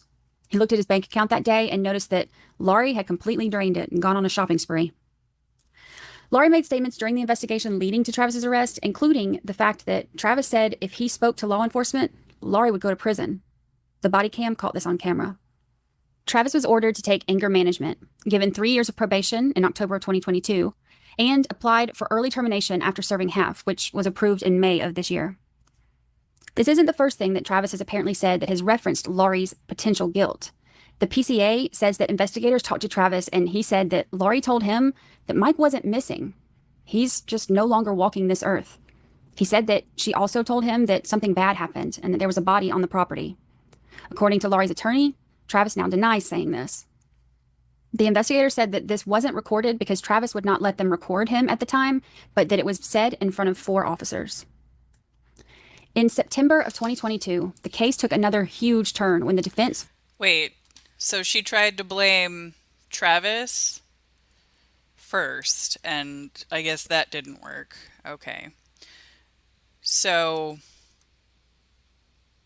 maybe she fabricated the assault so that way she could prove he's violent and then tried to blame him. I don't know. I don't like to speculate, but it's definitely very fishy how all this stuff played out. But the kids were there, so maybe the kids saw some of it. I don't know, but the kids were young and could very easily be, taught to say what they need to say. If you're having problems like that in every relationship, it might be you. It might be you. Right. Why isn't she surprised she doesn't claim the same thing Sarah Boom is, claiming domestic violence? I have no idea. I don't know why she's not trying that. I guess it's easier to blame a 7-year-old. So, you can't be charged at a certain age. I don't know what the cutoff is. I think you can only be charged if you're like 10 or 9. So if she was 7 years old, they couldn't charge her for what she did at 7. I don't think so. I could be totally wrong, but I think. But yeah, there's a lot going on there. Filed a motion with the court requesting that an expert be appointed to evaluate Mike and Laurie's daughter, who they say wants to confess to her father's murder. They are saying that the daughter admitted to shooting her father in the back of the head while being deposed, and said that she did it to stop him from beating her mother. The child, who was 7 years old at the time, and the defense wants an expert to evaluate her and then testify as to whether or not she was being truthful. They're asking that the report from this requested expert be kept confidential and only for the defense to see. The court denied the motion, saying that the defense failed to show any strong and compelling evidence establishing a need for evaluation, and in fact said that the defense is actually seeking an evaluation to be used as a potential bolstering of the child's potential testimony. The court also stated that having an expert evaluate the child and then testify as to her truthfulness is not appropriate under the law. And asking that the report be kept confidential and only for the defense also isn't appropriate, since the defense is not the child's attorney. There's an attorney ad litem for that. The defense attorney has no attorney-client relationship and therefore no rights to a confidential report. The defense fires back, saying that this isn't a compelled exam and not allowing it would mean that the state is obstructing justice. It was denied, and another motion to reconsider was filed on May 8th, and that one was also denied 10 days later. There are multiple problems with Mike and Laurie's daughter's alleged confession, aside from the legal ones mentioned here. First, the story is unclear and possibly changed over time. There are some different versions floating around, and one that includes the child getting the gun and somehow shooting her father in the head, and Laurie covering it up, and then the most recent one that the man that Laurie was having an affair with at the time, Jay, showed up after the child shot Mike, and then he shot him again, and then told them to leave while he took care of things, supposedly burying Mike on the property without Laurie knowing. Then Laurie just deciding to pour concrete in that exact area, of all spots on the entire 5-acre property, right over where Mike was buried. In a pretrial hearing on August 22nd, the child's confession is brought up again when the state asked the court to exclude Travis's boss, Adam Narvaez, from testifying that the child told him this as well. The girl approached Travis's boss, who is also involved in the church that they attend. Apparently this was at a function at his house, and he had a conversation with her while standing in his hallway, saying that she had shot her dad in the back of the head and that he was abusive to Laurie, and that Laurie's newest affair at the time, Jay Townsend, came in, shot him again, and then took care of the body. The judge ordered that this will not be allowed in at trial. I don't know how likely it is that Jay would involve himself in something like this for someone that he was only interested in really just sleeping with. He had only been seeing Laurie for a couple months and would probably have been home with his wife on the weekend like normal, not at his mistress's house with her husband and kids. Now, these are, of course, just behaviors. That's not evidence. But Jay and his wife were also very cooperative with police, handing over more than 600 pages of messages, plus the card and envelope from the flower delivery and basically anything else requested. Another 5 months of messaging, and nothing was ever even hinted to that could imply that he knew about this or had some kind of involvement in anything. But more importantly, the pathologist has said that there was no evidence of 2 gunshot wounds. There's only one. And also, there's no evidence of a sharp angle of entry. The little girl, who just turned 7, would be firing from a much lower angle than an adult woman. If the bullet is fired from a sharper angle, for example, from closer to the ground where a child would be firing it, it's more likely the bullet entrance will be oval and there would be excessive chipping of part of the skull. And there's none of that. And finally, on the day that Laurie was arrested, the kids and Travis were with Travis's mom. The child told Travis's mom that she didn't remember Mike. She had just turned 7 when Mike was killed, and she was 12 when Laurie was arrested. If she said that she didn't remember Mike, and 1 year later she's allegedly confessing to shooting him, then it seems that those memories or that story must have somehow been planted over the course of that year. And if that's true, then Laurie's diabolical manipulation tactics are even more disturbing. The defense also has another phase of their strategy, trying to paint Mike as a violent, abusive man. They filed a motion to include prior bad acts of Mike, who they referred to as a quote-unquote alleged victim. Really? They include the accusations that Laurie had previously made in her request for previous injunctions, the same injunctions that she changed her mind on and voluntarily dismissed when she calmed down. But the defense says that Laurie just let one of those injunctions dissolve because she wanted to avoid ongoing pressure of Mike, and the other one she just dismissed because of emotional pressure that Mike had placed on her. Then the accusations get wild. She now claims that between 2009 and 2015, Laurie says she was repeatedly and forcibly raped and drugged either by Mike or with the consent of Mike. Such events would occur frequently with force upon Laurie, and often having drugged Laurie prior to the commission of such crimes. They allege that Mike would direct that Laurie allow others to touch her in an inappropriate manner and against her will. This supposedly happened in Florida and in Reno, and despite repeated pleas to stop such events, the defendant found herself berated and physically forced to comply with such demands. She also says that he would lock her in the closet against her will as a consequence of not following each and every request made. Then, she says that Mike boarded up the house in 2014 and held the family against their will, threatening to burn the house down with the family trapped inside. They say that he struck her in the head with a cast iron skillet and even controlled what and how much she could eat, striking her against her will should she violate her demands. The court ruled that all of these allegations are hearsay and based on statements of Laurie's that are self-serving, so they can't be offered as evidence to prove truth of the matter. And they can't introduce her statements as evidence of the victim's character. So anything that's brought in must be done through admissible testimony and evidence. Laurie's lawyers are allowed to introduce her petition for a restraining order during trial, but if they do so, it must also include the petition that Laurie filed days later to terminate that order. Here's why I don't believe anything she says. Laurie has continually shown to be the aggressor in the relationships, and she has even admitted to people that she's the aggressor. Even in her current relationship with Travis, he and others close to them have said that Laurie is abusive and controlling, notorious for punching men in the head. Mike's coworkers and friends have witnessed Laurie's aggression and outbursts and have seen the bruising and injuries from Laurie on Mike. Multiple witnesses told investigators that Mike would often take the blame so that the kids wouldn't be without their mother. And we know for a fact that Laurie continued to lie about Mike's abuse and harassment long after he was already dead and buried in the backyard. She has no credibility. There's nothing that she can say that any of us can believe, and women like her are the reason that so many women who are actual victims of domestic violence have trouble being believed when they finally get the courage to come forward. Laurie used 911 and the law as a way to punish and keep control over Mike, not as a way to help protect herself and her children from him. Mike is the one who needed protection, but unfortunately, it's too late. However, it's not too late to protect his honor and good name. Mike was a good man, and those who knew him describe him as funny, loyal, honest, and hardworking. He cared about his kids and his family and loved making people laugh. He didn't deserve what happened to him, and Laurie didn't deserve him.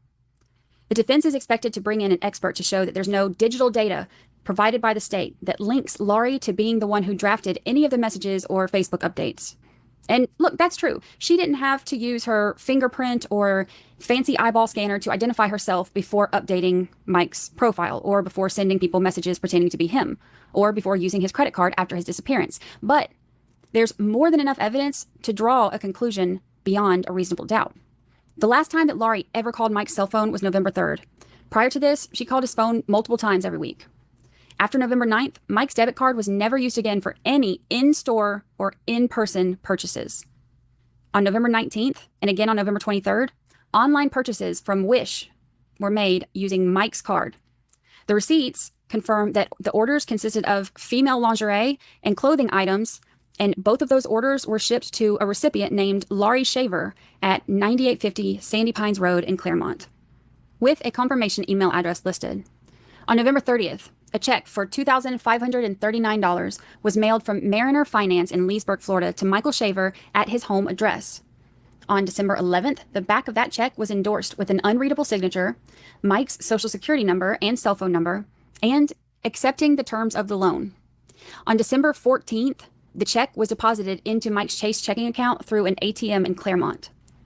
Mariner Finance attempted to contact Mike to collect on this loan, but they were never able to contact him during the next 3 years. Also, when they talked to them, they said that they had never actually spoke to or saw Mike Shaver during the loan process.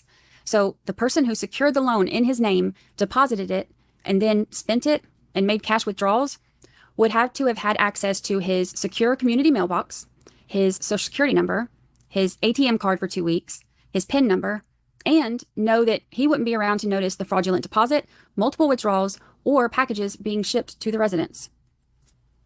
Between December 14th and December 30th, multiple ATM withdrawals were made, along with purchases online and one payment to Sumter Electric Power Company, which is the power company used at the Shaver home. On December 15th, an online purchase was made at Walmart.com for $424.54 using Mike's card. The purchase was for children's items, and it was shipped to a recipient named Laurie Shaver at the Sandy Pines Road address. The total of purchases and withdrawals were more than $2,000, causing Mike's account to be overdrawn by the end of the year. After a few more purchases and fees, the checking account remained overdrawn and was never used again. Before November 9th, his account was almost exclusively debit purchases in person at stores. Afterwards, it was purchases that were online and ATM cash withdrawals, all in Claremont, or shipped to the Shaver residence, not Georgia, where she said that he went. Also, Laurie's friend Katina Vasquez said that she saw what she believed was Mike's cell phone at Laurie's house not long after his disappearance, along with his clothing and personal belongings. The messages that were sent from Mike's Facebook to Jay's wife Vanessa told her that she would be getting a delivery and put the flower emoji. That delivery of the flowers was paid for with Laurie's bank account. The Facebook updates that were made to Mike's account were often utilizing the same IP address as Laurie's Facebook page updates. Investigators reviewed and compared the IP addresses listed on the activity logs, and they show 13 IP addresses that are identical on both accounts, indicating that the devices used for Facebook activity on both accounts were on the same network. So let the expert give his testimony, and then let the jury use their common sense. The defense also wanted to exclude the mention of any firearms, claiming that since the projectile was too damaged from being in the ground for too long, they weren't able to forensically match it with any specific .38 caliber handgun. So the defense said that they shouldn't mention Laurie having access to firearms. That was denied, obviously. Laurie kept a .38 on her nightstand. Mike also had a .38. Frank Merritt had given Mike his .38, and he was going to be rebluing it for him, and Laurie ended up returning it to him after Mike's disappearance. But it was at the Shaver residence when Mike went missing. There was also another .38 that she sold to Joe Bray, which means that Laurie had access to 4 .38 caliber handguns at the time that her husband, who was found buried in her backyard and was shot and killed by a .38 caliber handgun, she had 4 of them at that time. So yeah, they're not going to tell the prosecution that they can't talk about guns. They also wanted to exclude the opinions of handwriting being forged. Now, this pertains to the postcard that Laurie received right after Mike's remains were found, and also a handwritten card to a Deborah Townsend, not Vanessa, that says, "Roses are red, violets are blue, my wife's cheating on me, your husband is too." And also the forged signature on the back of the check. The judge ruled that there will be no lay witness opinion given on the handwriting, which is standard, but the evidence is allowed in. In March of 2021, Laurie and her attorney, Jeffrey Weggs, make a video that she puts on YouTube in order to raise money for her defense. In the video, her attorney claims that Laurie was dropping kids off at the school when Jay saw the bruises on her from Mike's alleged abuse. Her attorney explains that Jay told Laurie that he could protect her and his military training could help him make a man disappear. He goes on to say that Jay told Laurie that she needed to make a sitting patio in the backyard and told her how much concrete she would need and even assisted her in purchasing the concrete, which is interesting. The first fire pit post was made in March, not long before she and Jay broke things off, but that was 4 months after Mike had gone missing. So it doesn't seem to make much sense. He goes on to say that Travis came along later and put more concrete out there with her. And basically, Laurie was just innocent and didn't know anything about anything. They asked for donations for her defense, and then Laurie is given the opportunity to speak, saying that she doesn't know why she's being targeted. The video closes with Mr. Weggs explaining attorney's fees and again asking for people to reach into their pockets and to help Laurie get out of this mess. There was something that stood out to me in the transcripts of an interview with the investigator in this case. She said that everyone she interviewed, she would ask, "Do you know of anyone that would want to harm Mike?" And that's where it would come up what a great guy Mike was. His family and his friends speak of him warmly. They tell funny stories and share in their grief and hope for justice. On June 30th, 2018, Mike's friend and neighbor hosted a candlelight memorial at her home to honor and remember Mike. Friends, neighbors, co-workers, and team members gathered in remembrance, mourning their loss and celebrating the man that he was. His family has vowed to somehow make sure that his kids know how much Mike loved and adored them, despite what they may have been told by the woman who took him away from them. It has taken 8 years, 10 months, and 2 days from the time that Mike Shaver was last seen alive until the time that his accused murderer is finally set to stand trial. It's taken a long time, but we are all one step closer to justice for Michael Shaver.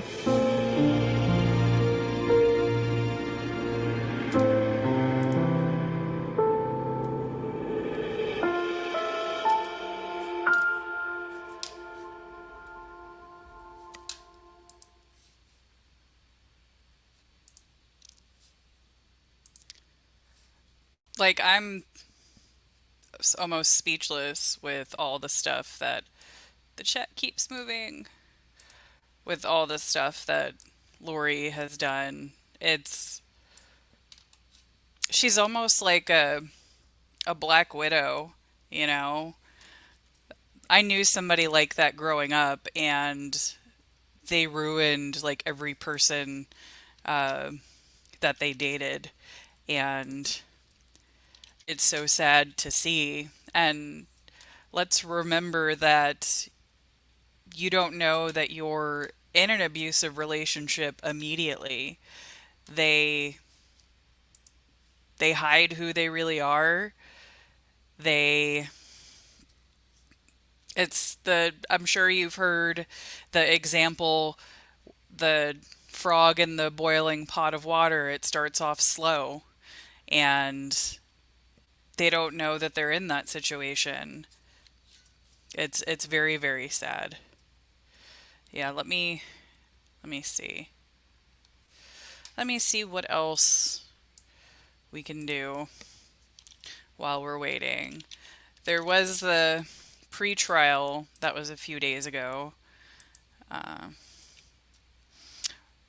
Well, Mo, I'm sorry that you were in a situation like that, but I'm glad that you're safe, because you really don't know that you're there. And I've witnessed it with some of my friends. I've been through it myself, and I feel like it's extra cruel what she did, because his family didn't know if he was alive or dead for years. And then all this other stuff that she's done. And then she ends up with these other men and ruins their life. And she's making false accusations against, well, I don't, against other people and trying to set them up for it. All right, let me see what is here. All right. That is Law and Crime. That's Court TV. I don't know if I can play that, because we played some of the news clips earlier.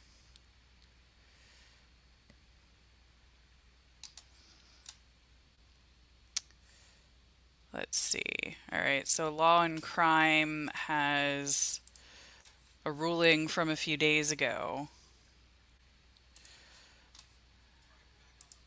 All right, I got that open. So I'm looking to see what else is out here. Yeah, I don't know if Travis is safe. I hope he is. I hope that because she has extra eyes on him, or on her, that she doesn't do anything stupid. And yes, I agree that Brandi does a great job on the cases, because I had no idea what was going on with this case. I'm trying to see what else there is. Okay, so for now, I'm going to keep looking for some stuff, but I'm going to put on the hearing that was from a few days ago while we're waiting.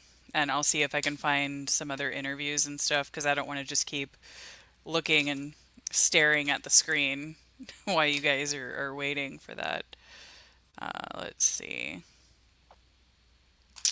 The little Woody, that stuff cracks me up. Yeah, and so Brandi is there inside the court right now. So you guys will be with me Monday, Tuesday, well, today. Monday, Tuesday, Wednesday, Thursday. Let's see, what else is there? Is that... All right, so I'm going to start this. And then I'm going to keep looking, okay? Okay. Thanks, Lindsay. I'm trying. And I have a headache, so I'm not fully with it.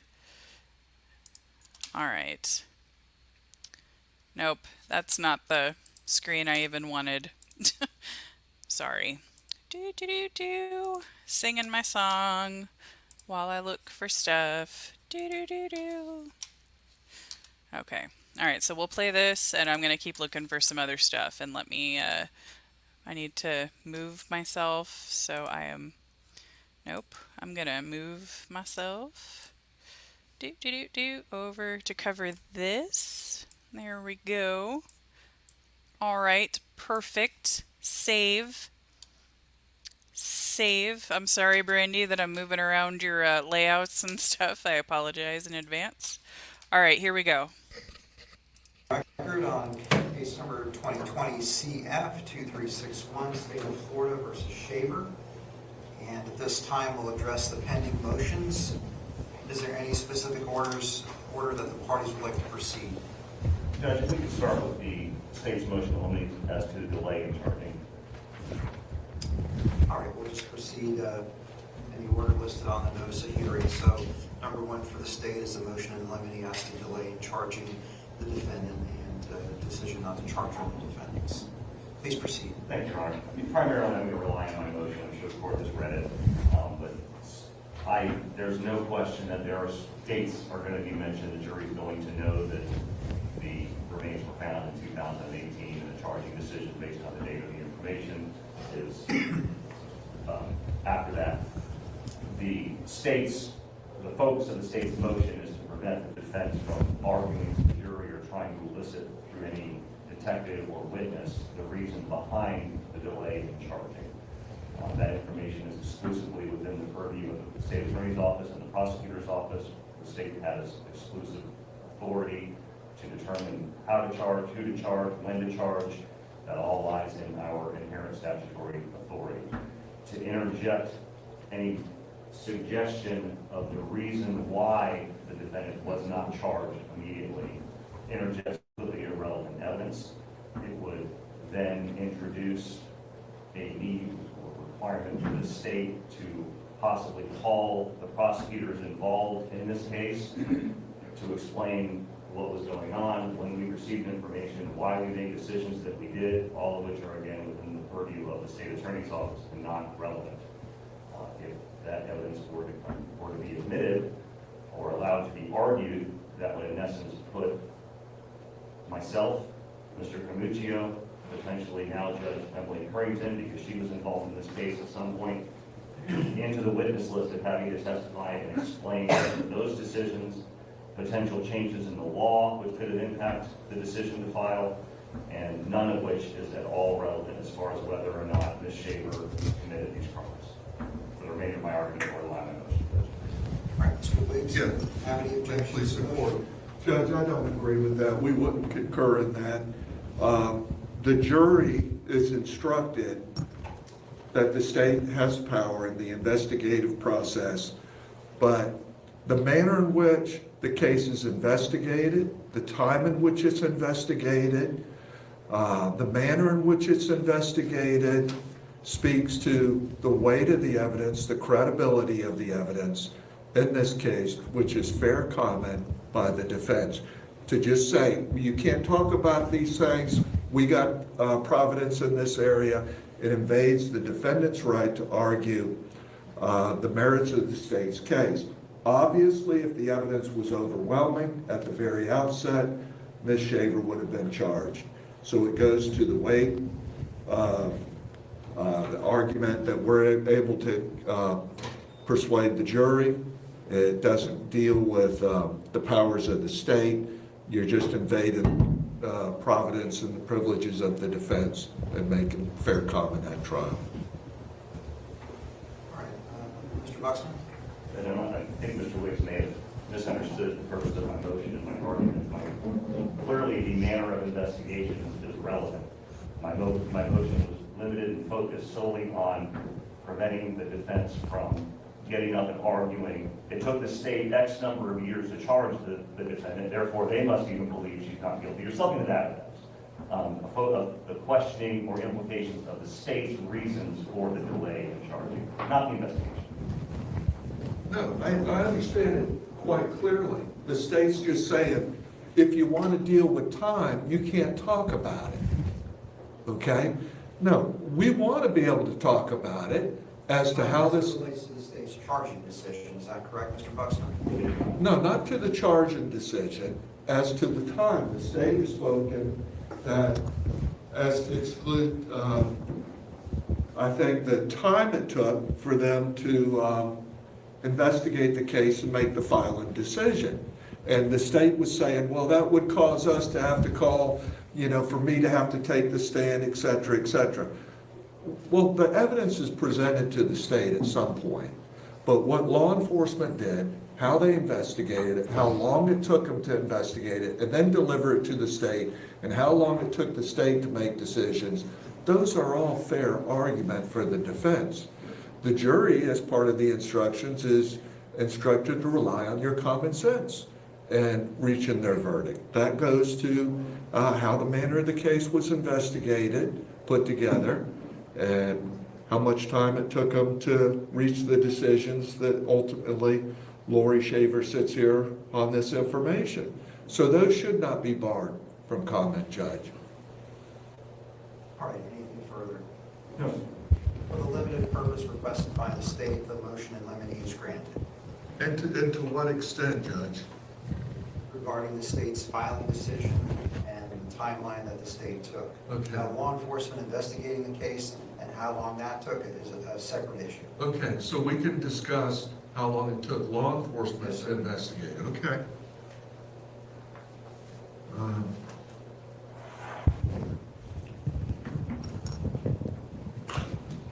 right, move on to number 2. State's second motion is the motion to strike defendant's notice of intent to rely on business records. One second, Judge, I'm sorry. Let me know when you're ready. Okay.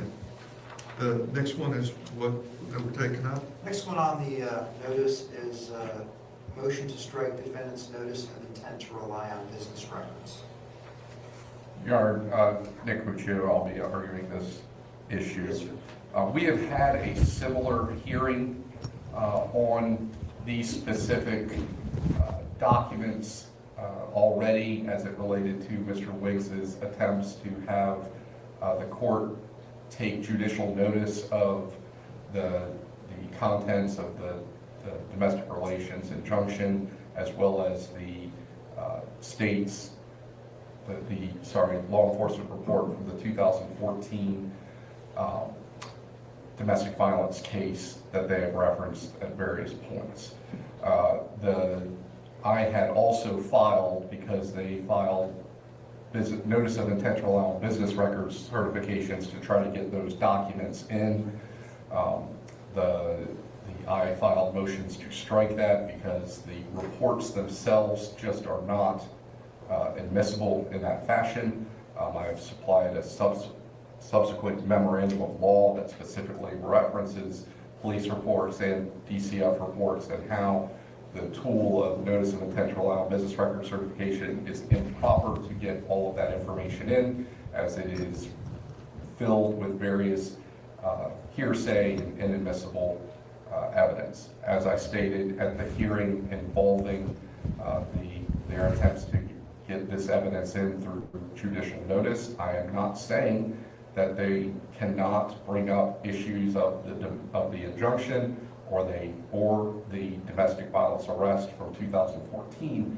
However, simply putting in reports that are filled with nothing but hearsay is not the way to properly admit that evidence before the court. So I filed the motion to strike the notice of intent to rely on business record certifications, as that is not a proper vehicle to admit reports. Throughout the proceedings of this case, Mr. Wiggs has marked various reports and portions of reports as exhibits for purposes of hearing, and I have repeatedly talked at those times about how that would not be appropriate exhibits for trial, but for purposes of those hearings it was permissible. I am also aware that Mr. Wiggs has attempted to just mark reports and depositions in trials in front of this court, and as attempts to just wholesale put those exhibits in, which is improper. So my memorandum of law, as well as my motion, fully outlines all of the arguments, but that is what the basis of this is. All right, thank you, Mr. Wiggs. Please support. Judge, with regards to this, I thought the court has already ruled on this matter as to the arrest of Michael Shaver and spoken about this and ruled on it at this stage.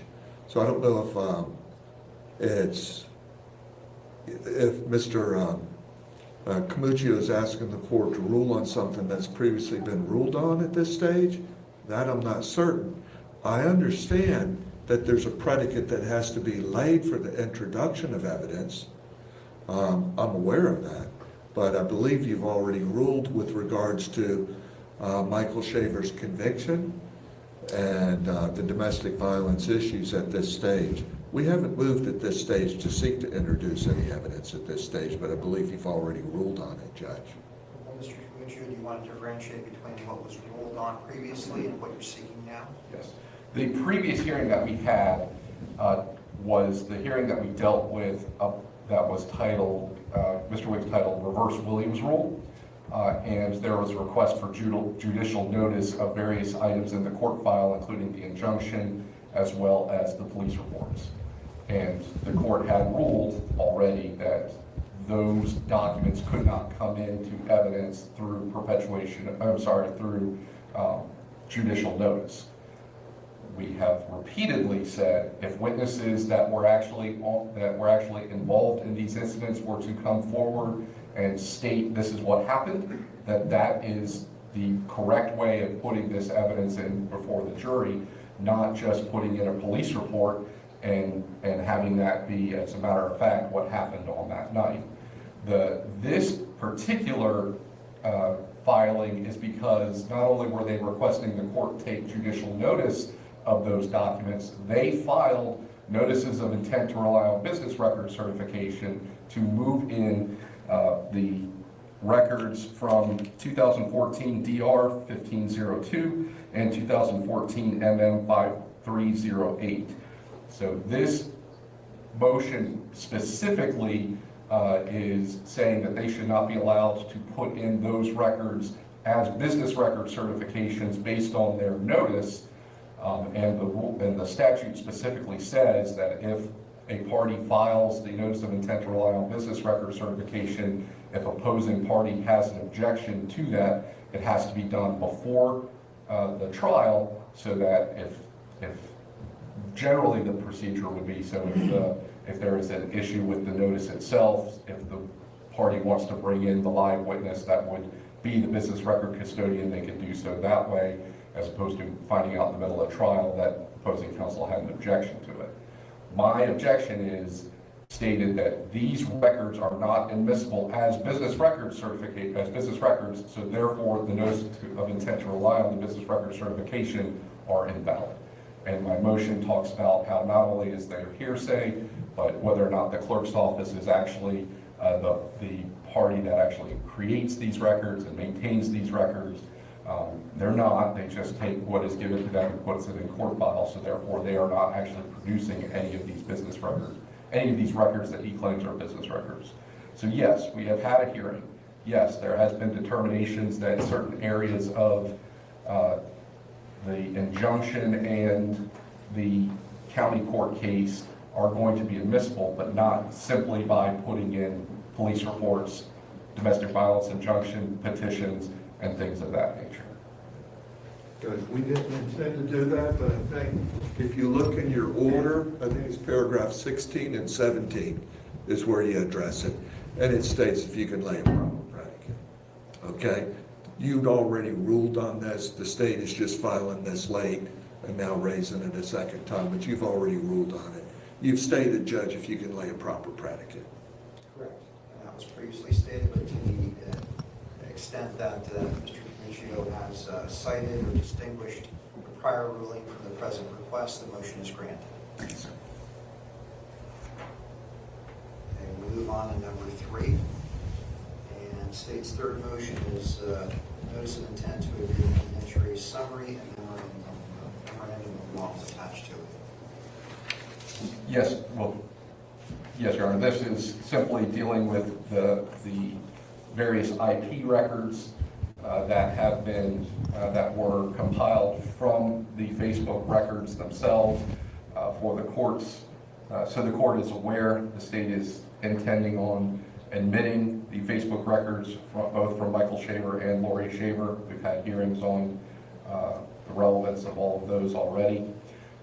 It is my intent to put in the entire IP logs of both Laurie Shaver and Michael Shaver Facebook records so the jury would have access to all of the information. The evidence summary that I've filed that is in compliance with Florida Statute 90.956 simply summarizes some of that information, and it is a permissible tool to help assist the jury in understanding all of the records, but they will also have all of the records themselves, and they're fully able to go through and look and see that, yes, all these IP addresses and times and dates and numbers and all of that matches up. It is a summary, as the rule allows, to allow them to process pages and pages of information, but all of that information will actually be made available to them. Mr. Wicks? Yes, may it please the court. Judge, we would contest to this, and I bring to the court's attention, I'm going to get the status summary. There's some private notes on it on the top. I give the court a summary that deals with stacking inferences again. This goes back to stacking inferences. We addressed this at a hearing, and it was our position that it was impermissible to stack inferences. The state was of the position that it's permissible to just throw everything before a jury. Basically, that Bush had just done away with the concept of stacking inferences.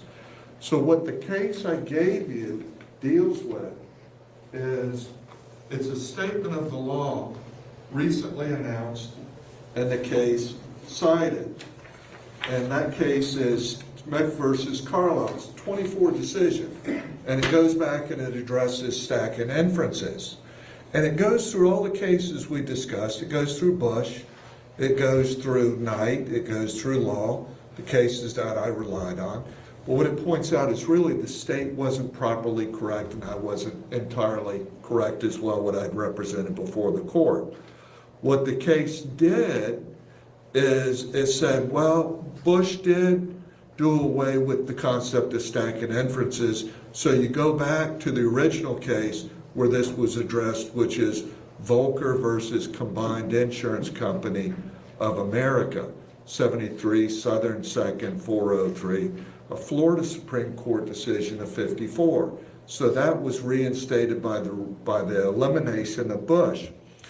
And the court states this within it.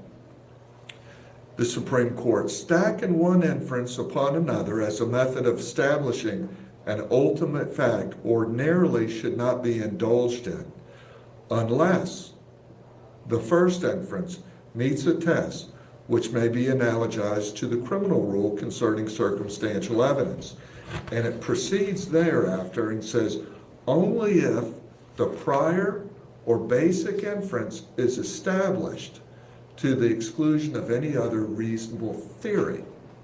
So the decision declares that basically, yeah, you can stack inferences, but your initial inference that you're going to build on has to be subject to no other reasonable inference.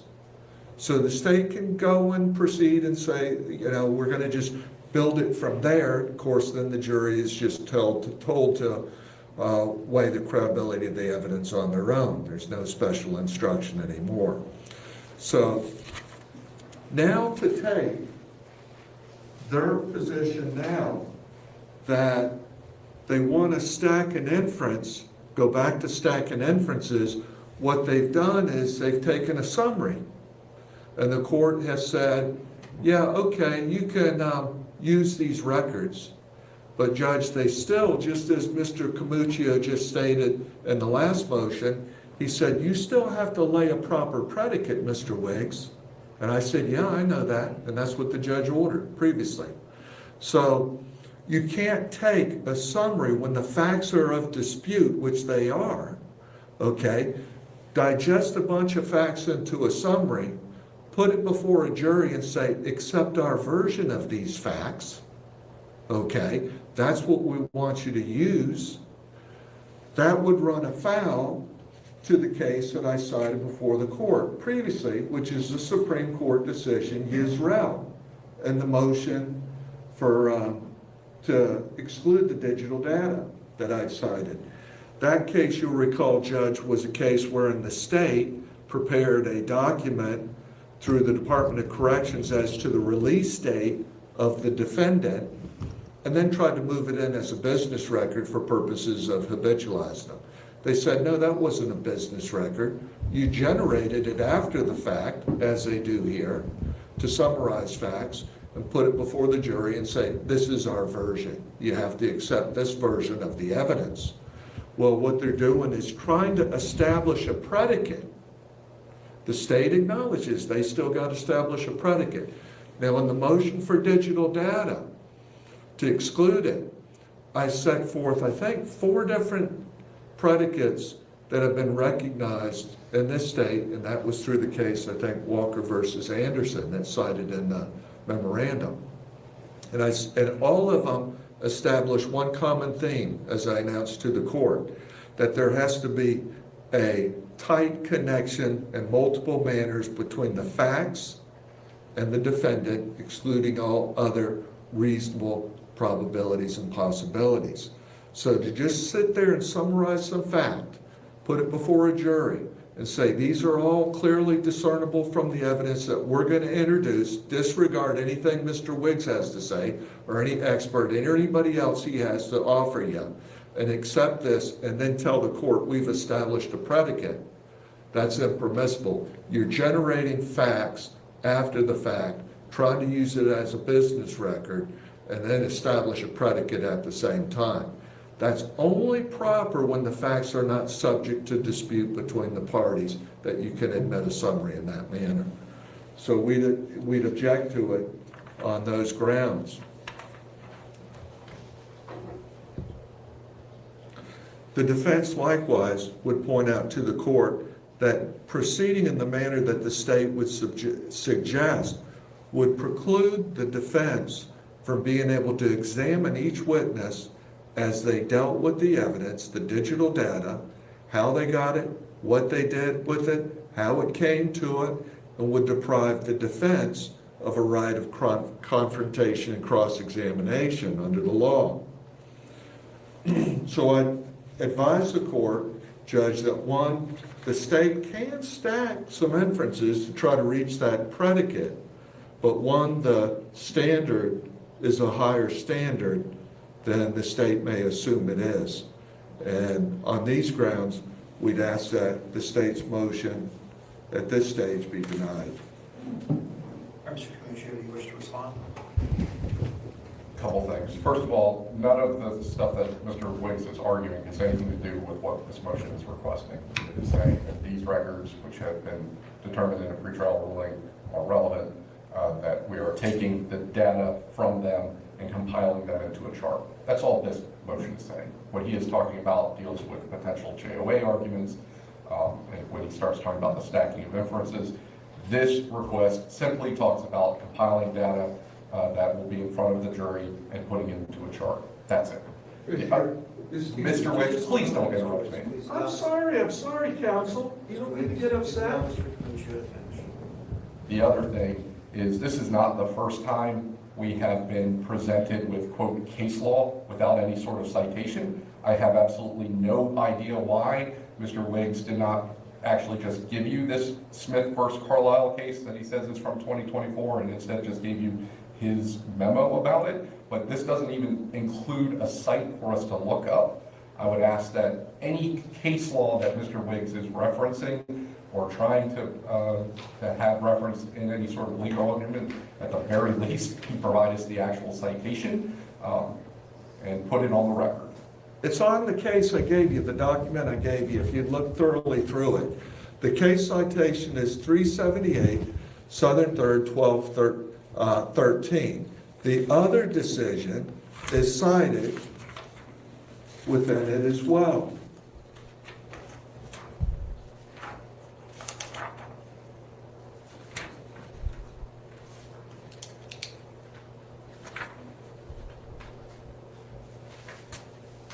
That's all, Judge.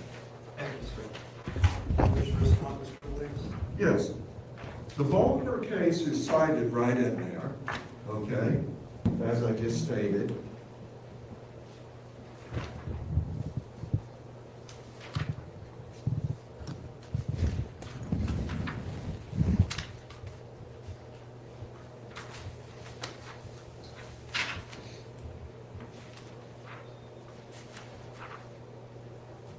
Smith versus Carlisle is the decision of 2024, okay? Now, that's what cites Volckermer. It's a 24 decision I pulled off of Florida Law Weekly. It's a current decision, okay?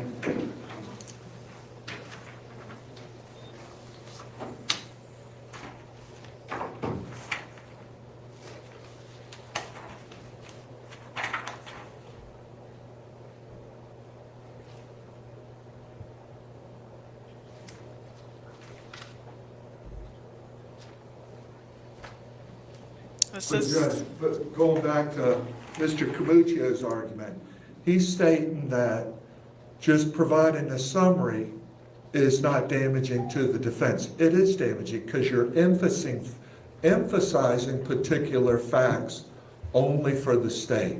You're giving them a summary. I don't think Mr. Camuccio would agree that I could create a summary of Richard Connor and put that into the record as well, as to what his take on it all is. So no, it's not appropriate. You're emphasizing facts. Now the law that he has cited in his motion to grant that is when the parties stipulate these facts are undisputable.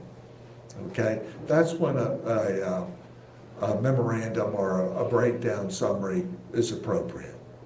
But those facts are of dispute. You heard Richard Connor. Richard Connor stated that you can't link the IP up with the digital data because it expired. I don't think the state's going to put that in a summary. Okay? Richard Connor said all that data is expired. It can't be linked to a device, a location, or an individual. And that anybody that used a router had access to that same system. But at this stage, none of the data links to an IP address. And so we heard technical testimony on that, of which the state didn't refute at that hearing. Point out to the court. I talked to the court, I said, these are the foundations, these are the predicates, of which the state offered no evidence, how they would try to establish a predicate at trial. So the only thing they did is they ushered in a bunch of documents and said, these are a business record. Now they're seeking to develop a predicate through a summary, of which the state just objected to the plausibility of the defense doing the same. So it should be denied. All right, anything further? No, sir. State's motion is granted. The state may admit evidentiary summaries pending proper foundation. We'll move on to number 4. And state's number 4, fourth motion is a motion to prevent exclusion of witness. Please proceed. That's not, yeah. That's not. Yes, Your Honor, this is pretty pro forma, pretty standard. The victim's father in this case, Michael Shaver, has requested to be present during the trial. He will be called as a witness, probably towards the beginning of the state's case. The Florida statute that I cited in my motion indicates specifically that the next of kin may not be excluded from the courtroom during this type of a trial. So we're just asking Mr. Shaver, the next of kin of Michael Shaver, be permitted to watch the trial. Because we don't have, I know that there's a discretionary concept with that same rule that allows the court discretion of whether to grant it or to deny it. We don't have any problem with Mr. Shaver sitting in during the trial. We would ask the court to instruct Mr. Shaver that he's not at liberty to speak to anybody during the trial about anything that he hears heard within the courtroom. And that the rule of sequestration would still be applicable to him even at the conclusion of his testimony, because we're not going to release him. All right, as a stated agreement, without objection, a motion is granted. Thank you.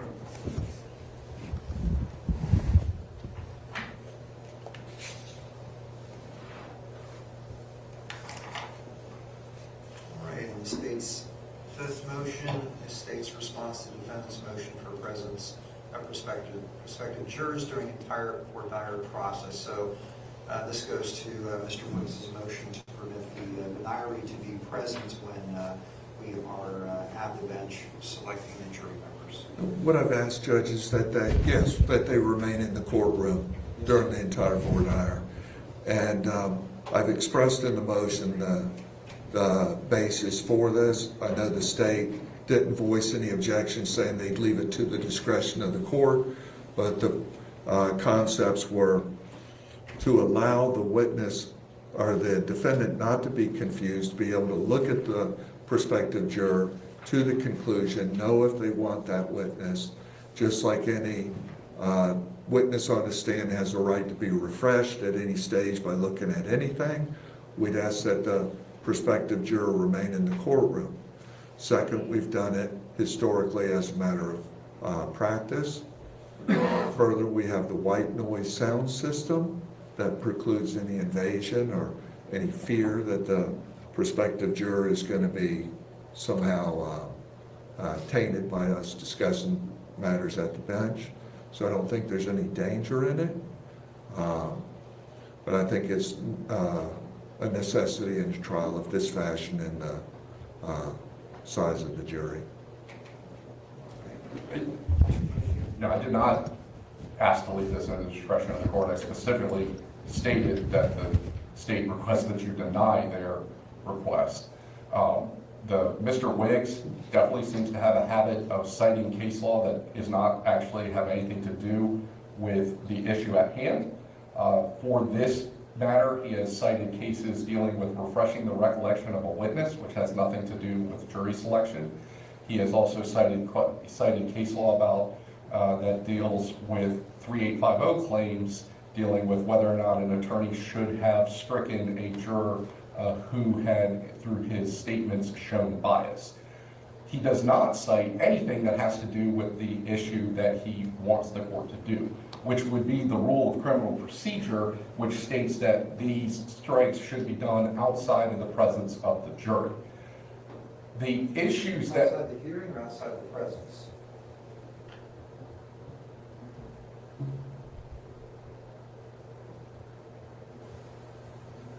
Outside the hearing. I apologize.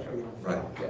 However, I think it's important to remember that our job here is to maintain the best record possible so that if this is ever transcribed, that the court reporters can go ahead and actually hear what is happening.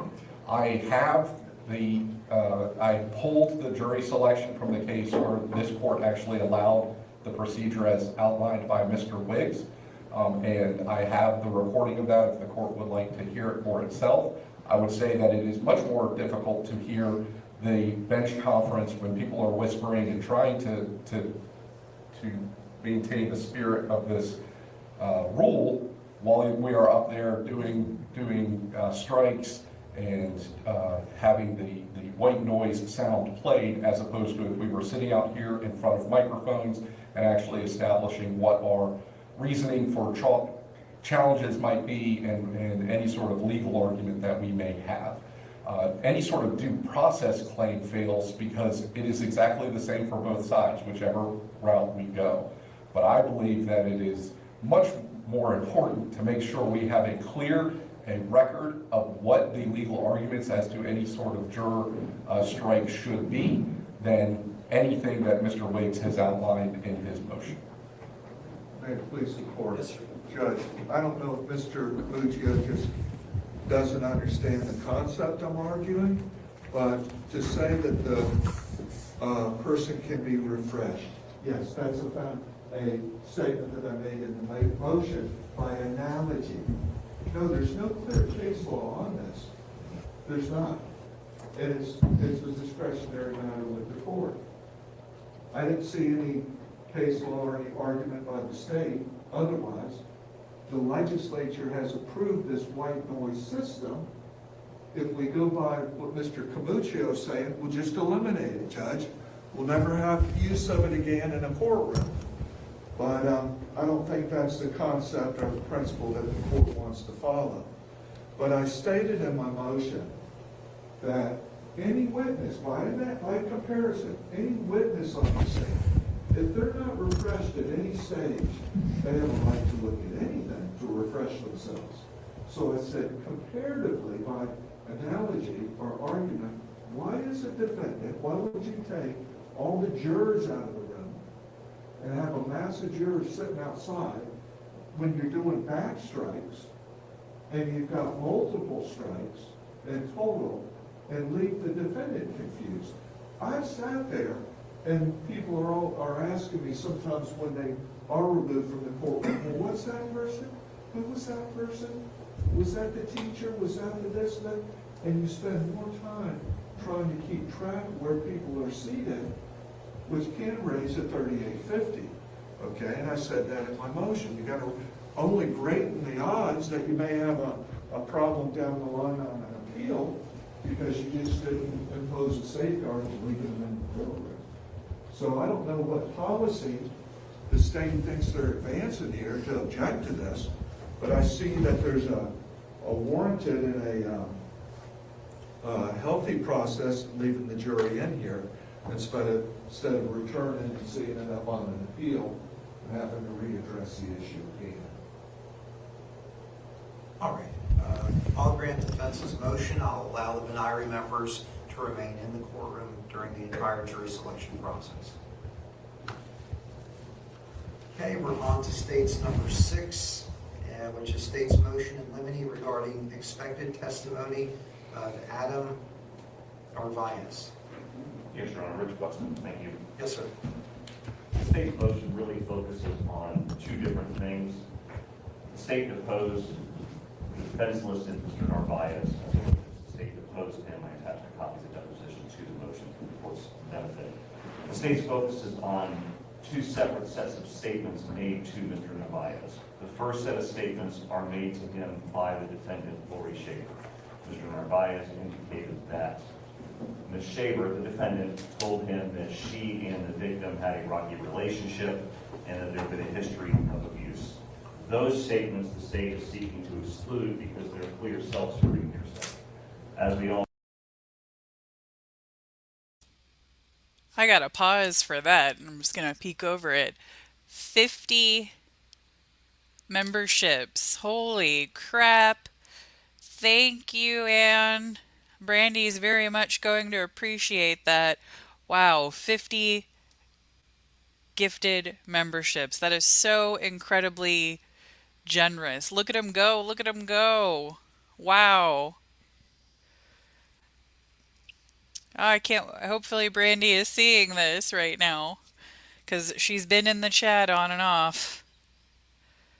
Wow. Look at it go.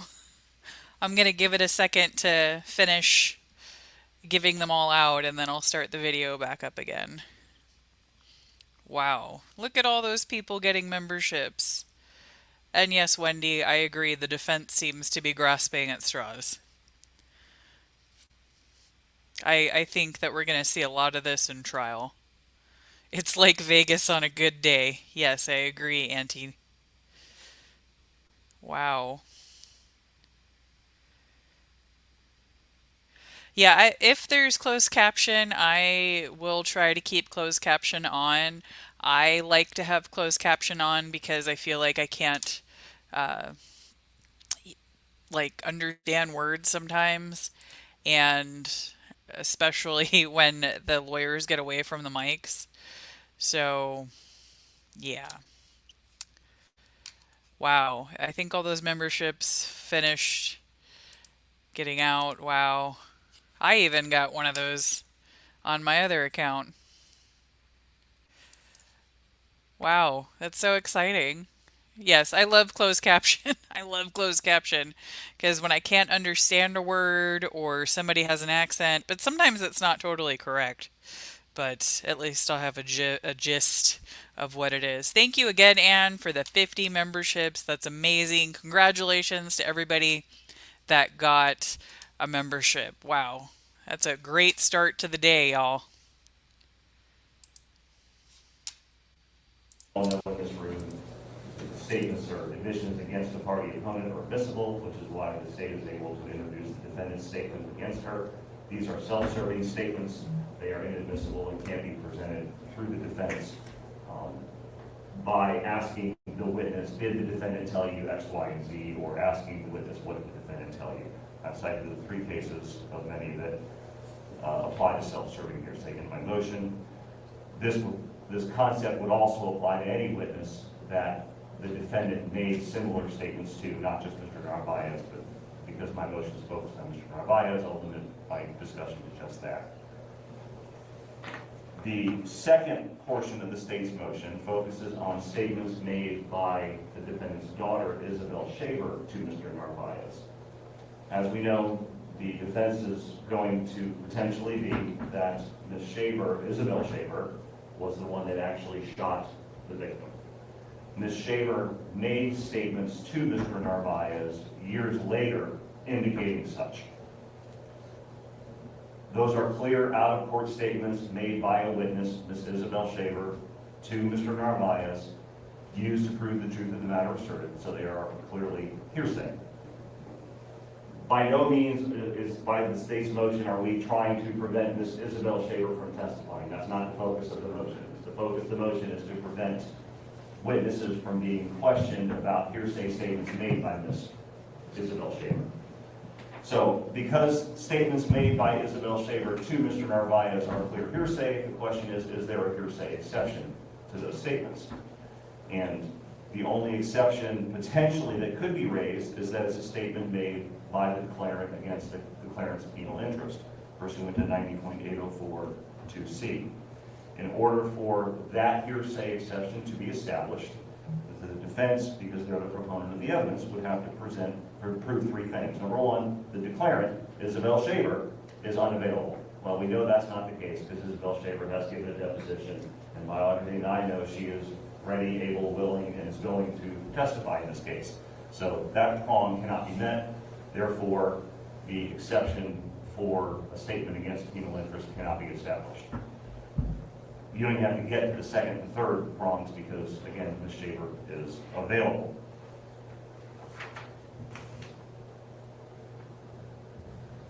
If you do want to go into further analysis, and which you don't need to, but if you did, the statements are also unreliable. Again, I don't think you need to get this far in the analysis, but they are unreliable considering that Ms. Shaver was questioned on several occasions and never indicated this before.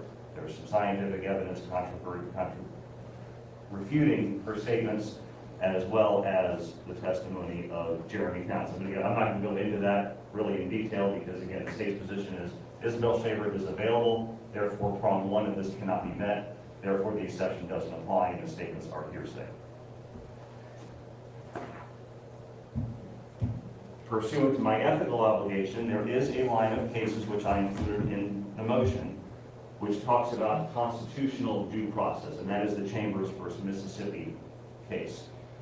And I included that because I felt the court needed to be aware of it and needed to at least know about it, so I wanted to make sure the court was aware, and the defense wants to argue this. But it's important to note the Chambers versus Mississippi case cites 401 U.S. 284, 1973 case.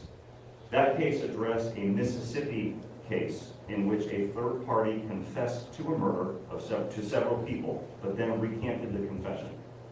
The state obviously did not call this witness for clear reasons. The defense then tried to call that witness and impeach the witness on the statements he made confessing to the murder to other people. Mississippi had a rule which prevented the defense from impeaching their own witness. Florida doesn't have that rule. So the defense could not get the information that this third party confessed to a murder out by calling the witness and impeaching the witness. So then the defense in Chambers versus Mississippi said, okay, we're going to call those three people that the witness confessed that he committed murder to. So they called those witnesses, and the problem with that was, it was hearsay, and Mississippi did not have an evidentiary provision allowing, like Florida does, allowing for a declaration against penal interest. So the defense wasn't able to present that information through those witnesses. So because of those voids in Mississippi's evidence code, the U.S. Supreme Court said that the defendant had a constitutional due process right to get the information to the jury, and the evidence code that was in place in Mississippi did not allow that to happen. So what Chambers in Mississippi versus Mississippi basically did was say, on a constitutional due process ground, they allowed those statements, even though they were hearsay, to be admitted to the jury because the defense had no other way of getting that information before the jury, and the U.S. Supreme Court said that's not fair from a constitutional due process. Florida has these provisions, unlike Mississippi. So Florida's evidence code distinguishes Chambers versus Mississippi in that line of cases from the case we have here, this instant case. Chambers pointed out that its holding was not establishing new standards of constitutional law and was not dismissing the authority of the states over their own trial rules. So Chambers didn't find that the evidence code is meaningless and we're going to throw it out and let everything in. Jones v. State, the Florida case, 709 Southern 2nd 512, it's a Florida 1998 case. The court cited Udinas, which was 453 Southern 2nd 17, Florida Supreme Court 1984, which said Chambers was, quote, limited to its facts due to the peculiarities of the Mississippi evidence law, which did not recognize a hearsay exception for declaration against penal interest.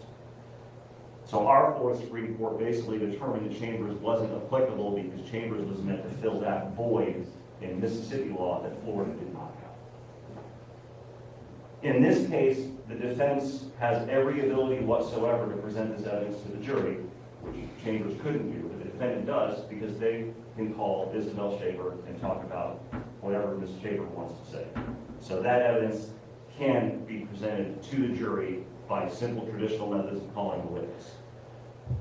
The state's focus is, again, not to prevent Isabel Shaver from testifying or limiting her testimony like in that fashion. The state's focus is to prevent the defense from questioning witnesses about the hearsay statements made by Isabel Shaver to Adam Narvaez. Thank you, Your Honor. Thank you. Mr. Weeks? Yes, ma'am. Please support. Mr. President, we're not offering testimony of Mr. Narvaez to speak about the truth of the statements of Isabel Shaver, but the circumstances under which Isabel Shaver has come forward. There's inferences and allegations that, so to speak, she was called late in this game. The record shows she was not, that Kelly Johnson was appointed as a consequence of her moving forward. Mr. Narvaez, his involvement was he spoke to Isabel and then had to talk to Laurie Shaver, and thus there was a consensus at a certain stage to allow Isabel to move forward with her testimony. Thus, that's how Kelly Johnson got appointed as her guardian and went through the steps that she did. It's just to show a sequence of steps as opposed to putting a witness on the stand as if we've just pulled her out of off the street. It just shows a sequence of events with the timing. It's not to prove the truth of the statements of Adam Narvaez, but to show the timeline and why the minor child stepped forward. That's why. And that's a non-hearsay purpose. You know, it's not to just show that she told me this, okay? It's, you know, what happened beyond that point. So that's the reason it would be offered. Yes, sir. Which is non-hearsay. His response? Being used, if they're eliciting statements made by Isabel Shaver out of court that I shot my father, that is being used to prove the truth of the matter asserted. That's the whole point of it. To explain the circumstances surrounding it is not a valid purpose. That's like me asking a detective to talk about hearsay because it establishes, well, you know, that's like me asking a detective, who did you talk to and what did they say, just to establish the context of the investigation. That's clearly hearsay, and this is no different. The testimony has not been proffered. Now, the state is saying this is what the child's going to say, and this is how she's going to say it. Judge, I think the state is getting ahead of themselves, assuming everything is hearsay that child could say. The context in which the child makes those representations defines whether it falls outside of the hearsay rules. But the state's saying that child told Mr. Narvaez, I did X, Y, and Z, and then, you know, she's offered as a witness. Okay, no, that's not the context in which those statements will come forward. She confided in Mr. Narvaez about certain facts and events. She confided in Mr. Narvaez about her desire to testify and come forward because of her emotional feelings in this case. That's not hearsay. It explains a timeline and why this child is going to be here testifying. That she's not being thrown under the bus, as the state may suggest, but that there's a rational basis and a timeline why she stepped forward. All right, is there anything further? No, sir. All right, I'll grant the state's motion. The court finds that any testimony regarding the timeline is hearsay, and the court will make the appropriate hearsay rulings at trial. Yes, thank you. I believe that leaves us with Mr. Wiggs' motion, which is a motion to request judicial notice of contents of the clerk's file. Yeah, Judge, that file just is a standard motion asking permissive judicial notice. I don't know exactly what's going to be presented by the state. You'd ask the state to try to work with me and tell me what exhibits they want to use at trial. Today, I confided with the state whether they would do that. Mr. Camuccio says he hasn't figured that out, so I presume that's a no. Okay, so at this stage, I don't know what the state may show, but it may open the door to the introduction of other evidence. So I'd ask the court to leave that door open for permissive judicial notice at trial. All right, state's response? Your Honor, we obviously don't have any issue with the fact that the documents within the court file themselves are authentic for purposes of request for judicial notice, but that is not an avenue for admissibility. Just because it's in the court file doesn't mean he can just say, this is from the court file, so jury, here you go. As I said previously, Mr. Wiggs does appear to have a habit of, in front of the jury, referencing and marking pieces of evidence that clearly are inadmissible as far as reports and depositions, and then requiring the state in front of the jury to object to things that are just clearly inadmissible. If he wants any of these items marked, or if he thinks any of these things have been opened up the door to admissibility, I would just ask that outside the presence of the jury, that be proffered as to what the document is and the reason for how it is now admissible, because simply because it is in a court file or in this court file does not make it evidence in this case. And all I'm asking is outside the presence of the jury that be proffered. If Mr. Camuccio read the motion, he'd see it's a request for permissive judicial notice, not mandatory judicial notice. I'm not going to be throwing things at a jury judge here. I did ask the court to take mandatory judicial notice of the child's birth certificate, which the child did, which the court did. Okay? This is a request for permissive judicial notice in the event that the door opens. I'm not going to be throwing things at a jury. I would ask the court, judge, can we introduce this at this stage if the state has opened the door on this issue? So, no, it's characterized right in the plain language of the motion itself for permissive notice, and that would be done with the court and with the state. Oh, to that extent, the request is granted. Yes. Thank you, Judge. Is there anything further? As far as my request that these items be proffered outside the presence of the jury before they're just referenced and marked in their presence, is the court agreeable to that? Do you have any objection to that, Mr. Wiggs? No, Judge, and I assumed we would do that. You know, I'm not just pulling things out and throwing at a jury. We would discuss it at the bench. All right, without any objection, the state's request is granted. Thank you. Thank you. I believe that this is all the matters before the court today. Is there anything further before the court? The judge, yesterday I had referenced the preliminary jury instructions as far as the two alternate portions from the standard that talk about devices And I just wasn't sure if you had made a decision on which one of those two alternates that you wanted me to put in the instructions to present to you for the preliminary. Yes, sir, and I believe it would be best to exclude any devices from the courtroom. All right, so that would be option B, I believe. Option B, yes, sir. Yes, sir. I'll make that change, email it to everyone. I've received Mr. Wiggs's proposed jury instructions, and there are some special instructions in there that we'll have to address at some point, whenever the court feels it's appropriate. All right, we can address that Just during trial or during trial.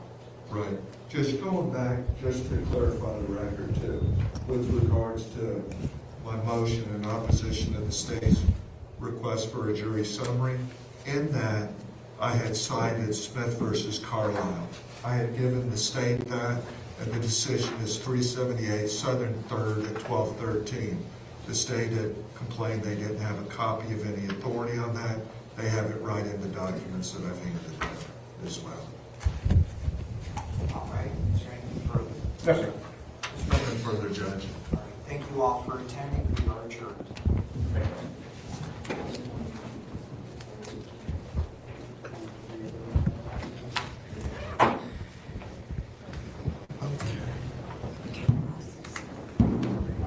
State, would you prepare a proposed order concerning the court's rulings? Yes, sir. Please copy Mr. Wiggs, and then once the parties are on the same page, please submit that to the scene. Thank you. Thank you, Judge.